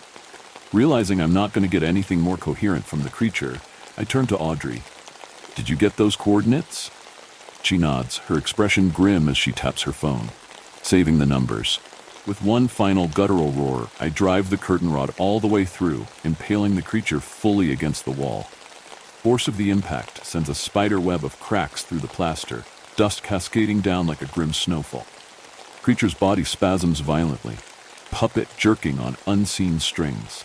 Its mouth opens in a silent scream, the stretched, mangled semblance of Sophia's face distorting into something even more nightmarish. The room fills with a sickening, squelching noise as the body begins to disintegrate. Bits of its flesh start sloughing off in wet, heavy clumps, hitting the floor with sickening plops. Blood, dark and too thick, pours out in torrents, pooling at the base of the wall in a viscous, spreading stain. The smell is unbearable. Putrid mix of decay and something bitter and burnt fills the air and coats the inside of my throat. As the creature completely disintegrates, it leaves behind nothing but the sagging, empty skin that once belonged to Sophia. Skin, paper thin and now drained of life, peels away from the wall like a deflated balloon. Slumps to the floor in a crumpled heap, seams of flesh ragged and torn as though it had been hastily stitched together, only to be discarded. I'm standing there, breathing hard, jagged curtain rod still in my hand, dripping with whatever the hell that thing was made of. My mind is racing, trying to make sense of the creature's last words, the numbers, the coordinates. Everything is spinning out of control. Audrey's hand grips my shoulder, yanking me back just as my vision starts to blur with anger. "Ramon?" she shouts. I step away from the mess, wiping my hands on my pants out of reflex, even though I know there's no getting rid of the stain this day has left. How the hell did it know about Vasquez? Audrey finally asks, her voice cutting through the thick air. How did it know about what we did? Audrey's question hangs in the air, and I can't avoid the look she's giving me. The department had its suspicions about me being a cartel plant for a long time, but they never had enough evidence to pin me down. Instead, they assigned Audrey, the golden girl of the force, to keep tabs on me. She was clean, too clean. At first, it was all business. Long shifts, stakeouts, and her doing her job by the book. But things got messy. After her nasty divorce, I could see the cracks in Audrey's usual tough facade. She was vulnerable, raw, and it didn't take much to influence. Late nights led to beers, then talks. I tested her, dropped hints, and when she didn't report it, I knew she was slipping. Then we started fucking. Once that line was crossed, it got easier to pull her in. She let things slide, fed the department false reports. It was subtle at first, small lies buried in paperwork. By the time the Vasquez case blew up, she was too deep. We both were. Audrey's standing there waiting for an answer, but the truth is, I don't have one. Not one that makes sense anyway. Everything feels off, like we're playing a game we don't understand and someone else is pulling the strings. My mind races, piecing together fragments of conversations, half-heard rumors, and that nagging feeling I've had for months, maybe years. Look, Audrey, I start, keeping my voice low but serious. There's something bigger at play here. This thing, whatever the hell it was, it knew too much. About Vasquez, about me, about us. She raises an eyebrow, clearly skeptical, but willing to hear me out. You think it was a setup? I nod, running a hand through my hair, still sticky with sweat and grime. Barrett was way too quick to throw us under the bus, don't you think? First sign of trouble and we're suspended. No questions asked. And Torres? She couldn't get out of here fast enough. She's washing her hands of this whole thing like she knew it was coming. Audrey looks at me skeptically. Wait, you think the captain and sheriff are involved? I press on, my thoughts racing. Think about it, Audrey. Rocio calls 911, panicking because someone's outside our house. Someone watching, waiting, and what happens? Nothing. Police are too busy to respond to a cop's wife in distress? That's some bullshit. Audrey is staring at me, her expression unreadable. I know what she's thinking, I can see it in her eyes. She's wondering if she can trust me. And hell, I don't even know the answer myself. But one thing's clear, we can't trust anyone in the force anymore. Not after this. As though to drive home my point, the distant sound of police sirens pierces the air. They're coming for us. Shit, I mutter under my breath. We need to move. Now, we move fast, slipping through the back of the house and out into the yard. I glance toward my cruiser parked out front. We can't take it. That's the first thing they'll be looking for. I grab my laptop and some gear from the Dodge Charger, shoving them into a duffel bag. Flashing lights are closer now, the distant wail of sirens growing louder with each passing second. My eyes dart toward my neighbor's driveway. Dave's old Chevy Tahoe sits there. I remember overhearing Dave mention last week that his family was headed out of town for vacation. The car won't be reported missing for at least a couple days. Stay low, I whisper to Audrey as we make our way to the SUV, ducking behind bushes and fences. We reach the Tahoe, and I jimmy the lock open with a practiced move. Hot wiring cars isn't something I'm proud of knowing, but in moments like this, I'm damn grateful. A skill. Sorry, Dave, I mutter under my breath, promising myself I'll return the vehicle once this nightmare is over. If I make it out of this, the engine roars to life, and we're off, slipping away before the first patrol car rounds the corner. We know exactly where to go. The safe house, miles outside the city, buried deep in the desert hills where no one asks questions and fewer people give answer. Only Audrey and I know about it, just in case shit ever hit the fan. We pull up to the rundown cabin just as the sun begins to dip below the horizon, casting long shadows across the desert. I kill the engine and step out into the cooling air, my boots sinking into the soft dirt. Audrey follows, her face pale and drawn, but her eyes are sharp, constantly scanning the horizon for any sign we've been followed. The cabin isn't much to look at, a single-story shack, barely holding itself together, peeling paint and windows that rattle in the wind. But it's got one thing going for it. No one knows we're here. We make a quick sweep of the place, checking every corner, every window. Satisfied that we're alone, I head to the small utility room in the back and fire up the generator. The old machine sputters to life, filling the cabin with a low, steady hum and bathing the room in dim, flickering light from a single overhead bulb. Audrey sinks into one of the worn-out chairs by the small kitchen table, cradling her injured arm. Blood has soaked through the dressings. I grab the first aid kit from the duffel bag and kneel beside her. This is gonna sting, I warn, pulling out a bottle of antiseptic. She just nods, her jaw clenched. I work quickly, cleaning the wound and wrapping it with fresh gauze. As I finish, she looks up at me with those green eyes. Your turn, she says, nodding toward my shoulder, where blood has soaked through my jacket from the cut I got back at the chapel. I don't protest. There's no point. I pull off my shirt, revealing the mess underneath. Not just the wound, but everything else. Her eyes trace the tattoos that cover my torso. Intricate, black patterns swirling across my chest, down my arms and over my back. Symbols, dates, names. There's the black scorpion crawling up my ribs, a mark of my loyalties to the Sinaloa. But that's not the one that catches her attention. The other tattoo, the one just below it. A small skull with a thin blue line running through it. The mark of a cop killer. It's not the first time she's seen it. But this time it feels more visceral. Her fingers tremble slightly as she redresses the wound on my shoulder. Once Audrey finishes with the bandage, she sits back in the creaky chair. "So, what now?" he asks. I take a moment to compose my thoughts. One thing's for sure, I'm not playing their game. Whoever's behind this, they want me to follow their little script like a good little pawn, but I'm not about to let some fucking psycho dictate how this ends.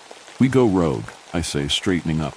We find my family, we get them safe, and then we hunt the bastards behind this and make them fucking pay. All of them. She nods in solidarity. Okay, let's get to work. We get to work fast, turning the cabin into a makeshift war room.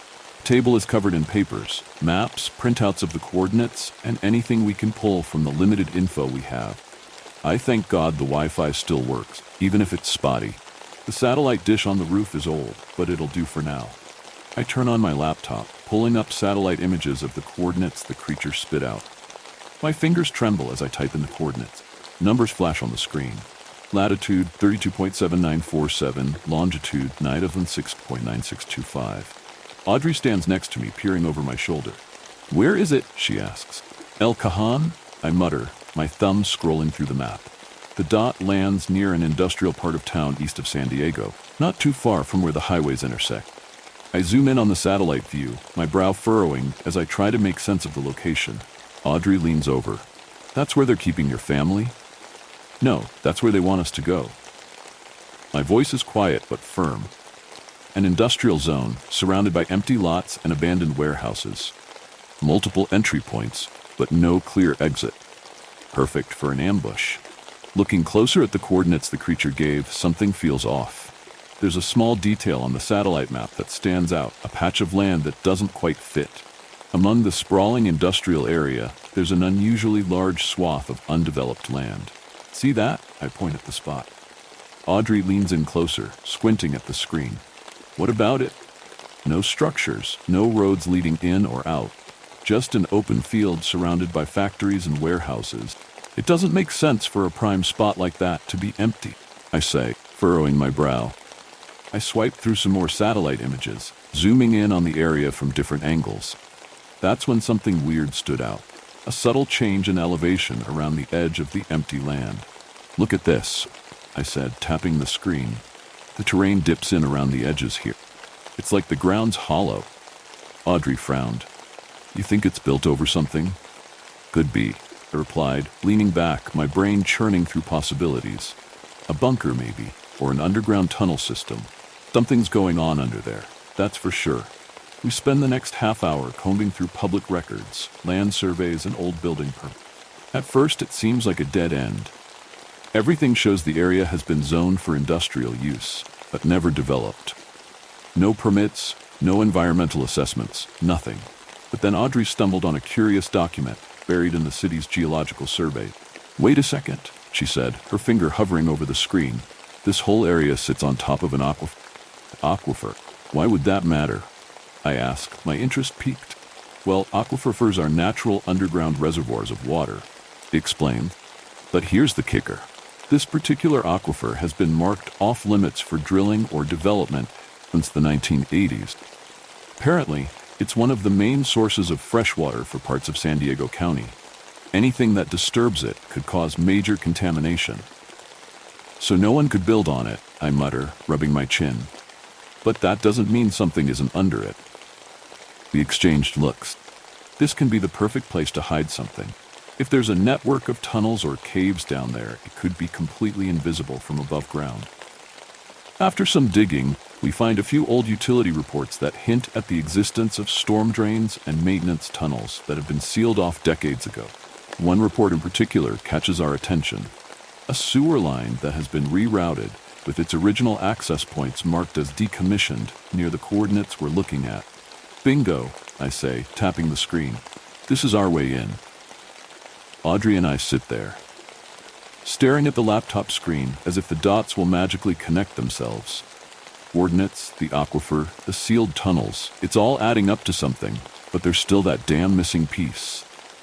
"What do you think the dagger is about exactly?" Audrey asks, breaking the silence.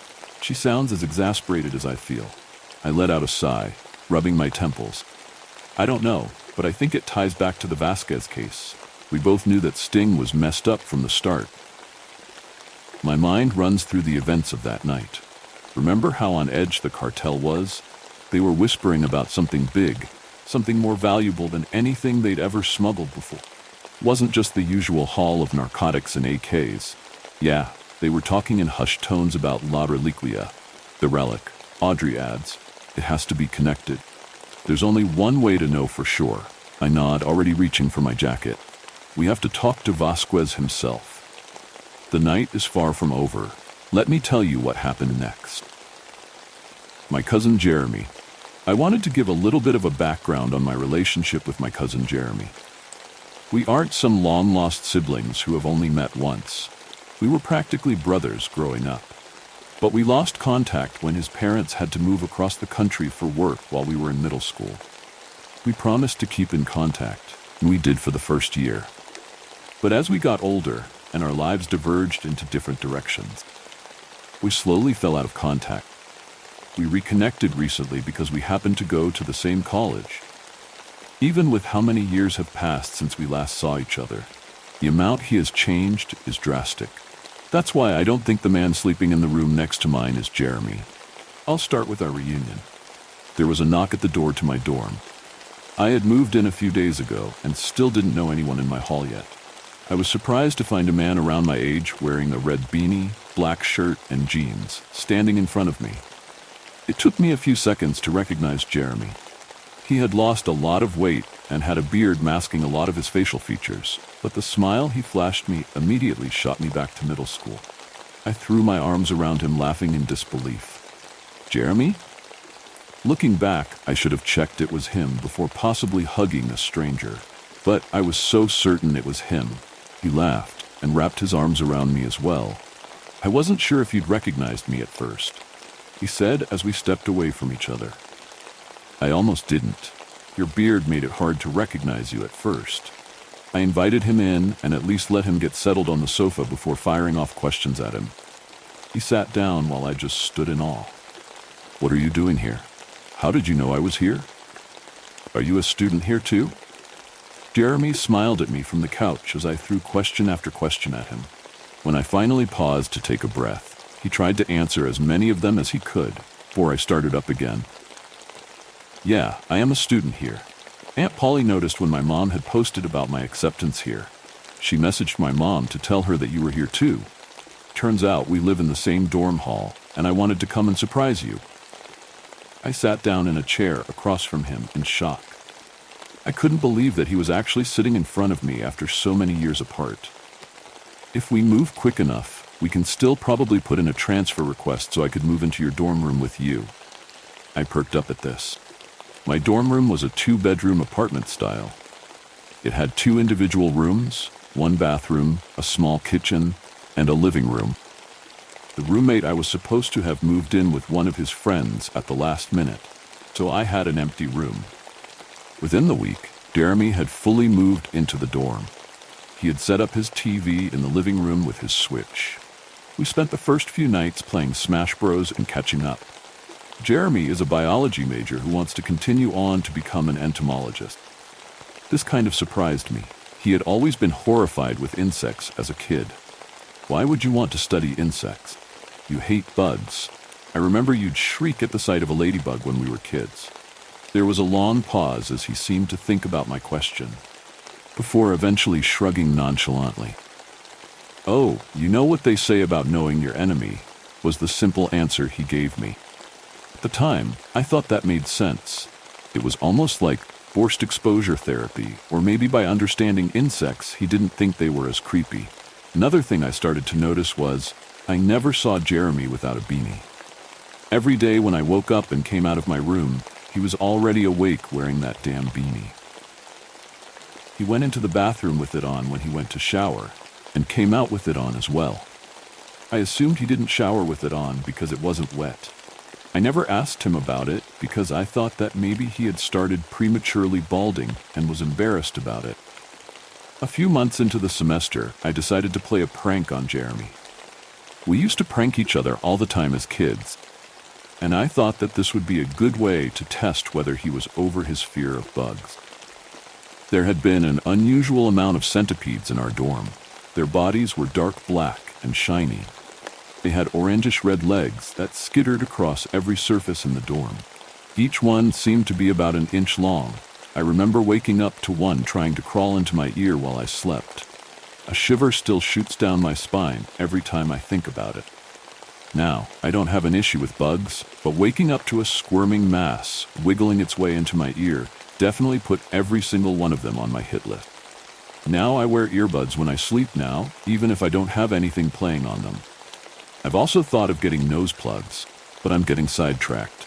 Anyway, I found one skittering across the counter while I was making food one day. Immediately I had an idea. "Hey Jeremy, come here, can you check to see if the spaghetti sauce is too salty?" I turned to him as he set down his controller and walked over. As he got close, I scooped up the centipede, but before I could show it to him, I felt a stinging pain. I looked down to see the centipede had bitten me and started to actually dig into my skin. Tick. I shrieked as it began to wriggle its way under my skin. Shifting, squirming bump began to form on my skin. It burrowed deeper. I looked up at Jeremy for help, but he just stood there, watching it happen. At first I thought he was frozen in fear, but instead he was expressionless. "Jeremy, what the fuck? Help me." All at once, his expression changed to one of concern as he quickly closed the distance between us. "Shit, sorry." Grabbed the body of the centipede. Half of its body was already under my skin. The second he grabbed it, the wiggling stopped. It seemed to freeze. It didn't try to burrow deeper, and the bulge under my skin stopped shifting. Slowly and carefully, Jeremy pulled each section out of the hole in my skin. The upper portion of the centipede was covered in my blood. When he managed to fully pull out the centipede, a hole was left behind in my skin. Liquid crimson slowly poured down my arm. I quickly grabbed a paper towel and covered the hole to prevent my blood from dripping onto the floor. I turned to Jeremy and saw him holding it close to his face. The bug hung limply like it was one of those rubber Halloween decorations. It didn't analyze its surroundings or look for a way to escape. It didn't even try to attack Jeremy's hand. It just hung there. Jeremy turned it left and right, analyzing it with interest. "Jeremy?" I look at the centipede in his hands. "Squish that thing now. I'm sick of these damn centipede. I'm calling housing tomorrow and demanding they get an exterminator tomorrow." "But Sam, I've never seen anything like this." He sounded as if he was in a trance. "I want to keep it for a bit to study it." "What are you talking about? You saw what it did to me." I hold out my arm and remove the paper towel. I exposed the hole to emphasize my point.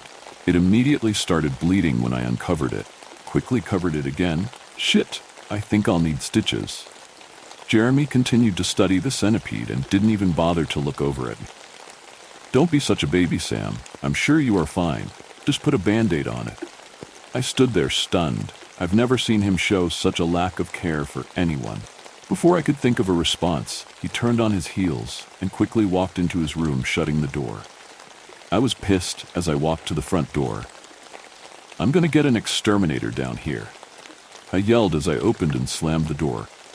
I walked to the housing office and was able to convince them to call an exterminator when I showed them the multiple pictures I had taken and the hole in my arm. Luckily, I didn't end up needing stitches for it. Within a few days, there was an exterminator at our door. Luckily, Jeremy was out at his classes when he arrived. The man I opened my door to was large. Polo shirt stretched from his beer gut. He had a professional air about him as he smiled down at me. "Good morning, son. I was sent down here for a bug problem." I nodded as I glanced at his name tag. It had big, bold letters that read, Bob. I shook his outstretched hand. "Thank you for coming." I invited Bob in by stepping to the side and gesturing for him to come in. Closed the door behind him as he walked past the kitchen and into the living room. He was already looking around, probably looking for places they could be hiding. "So, what are we dealing with here?" he says, turning to look at me. I explained the constant appearance of the centipedes, as well as the horrific encounter I had with the one from the other day. He seemed skeptical, so I pulled out my phone and showed him some of the pictures I took throughout the months, as well as the hole in my arm. He stared at the pictures and my arm. "Well, son, I've never heard of a centipede like this in the area." I was a little disheartened at first until he said, "But I'll take a look anyway." He smiled at me, and I felt relief that these things would finally be gone. Bob and I spent the next hour walking around my dorm. He searched in corners, behind furniture, and under my mattress. There was nothing, not a single trace of those damn centipedes. I began to feel like Bob didn't believe these bugs even existed. Now, are you sure that it wasn't just the same centipede? Maybe you just happened to see it over and over again. I shook my head. Definitely not. I have squished at least 3, but there is always another one. Bob's eyebrows came together as he thought through the situation. Well, I haven't found any trace of an infestation. If I could see one of these centipedes in person, I might be able to better identify the species. That's when I remembered the one Jeremy took. I stood in my door looking across the living room at his closed door. We hadn't checked his room yet. My cousin took one to study it, I said without taking my eyes off his door. For some reason, cold sweat began to form on my skin. A shiver shot down my spine, similar to when I think of that centipede that tried to crawl in my ear. By the time I shook off the feeling of dread that was creepy over me, Bob had already approached the door. A sudden need to call out to Bob and stop him from turning the knob overtook me. As I took my breath to elicit a warning of caution to Bob, I heard the front door open. I turned to see Jeremy walking through the front door. He seemed surprised that Bob was in our dorm. I saw his eyes dart from Bob's eyes to his hand on his doorknob.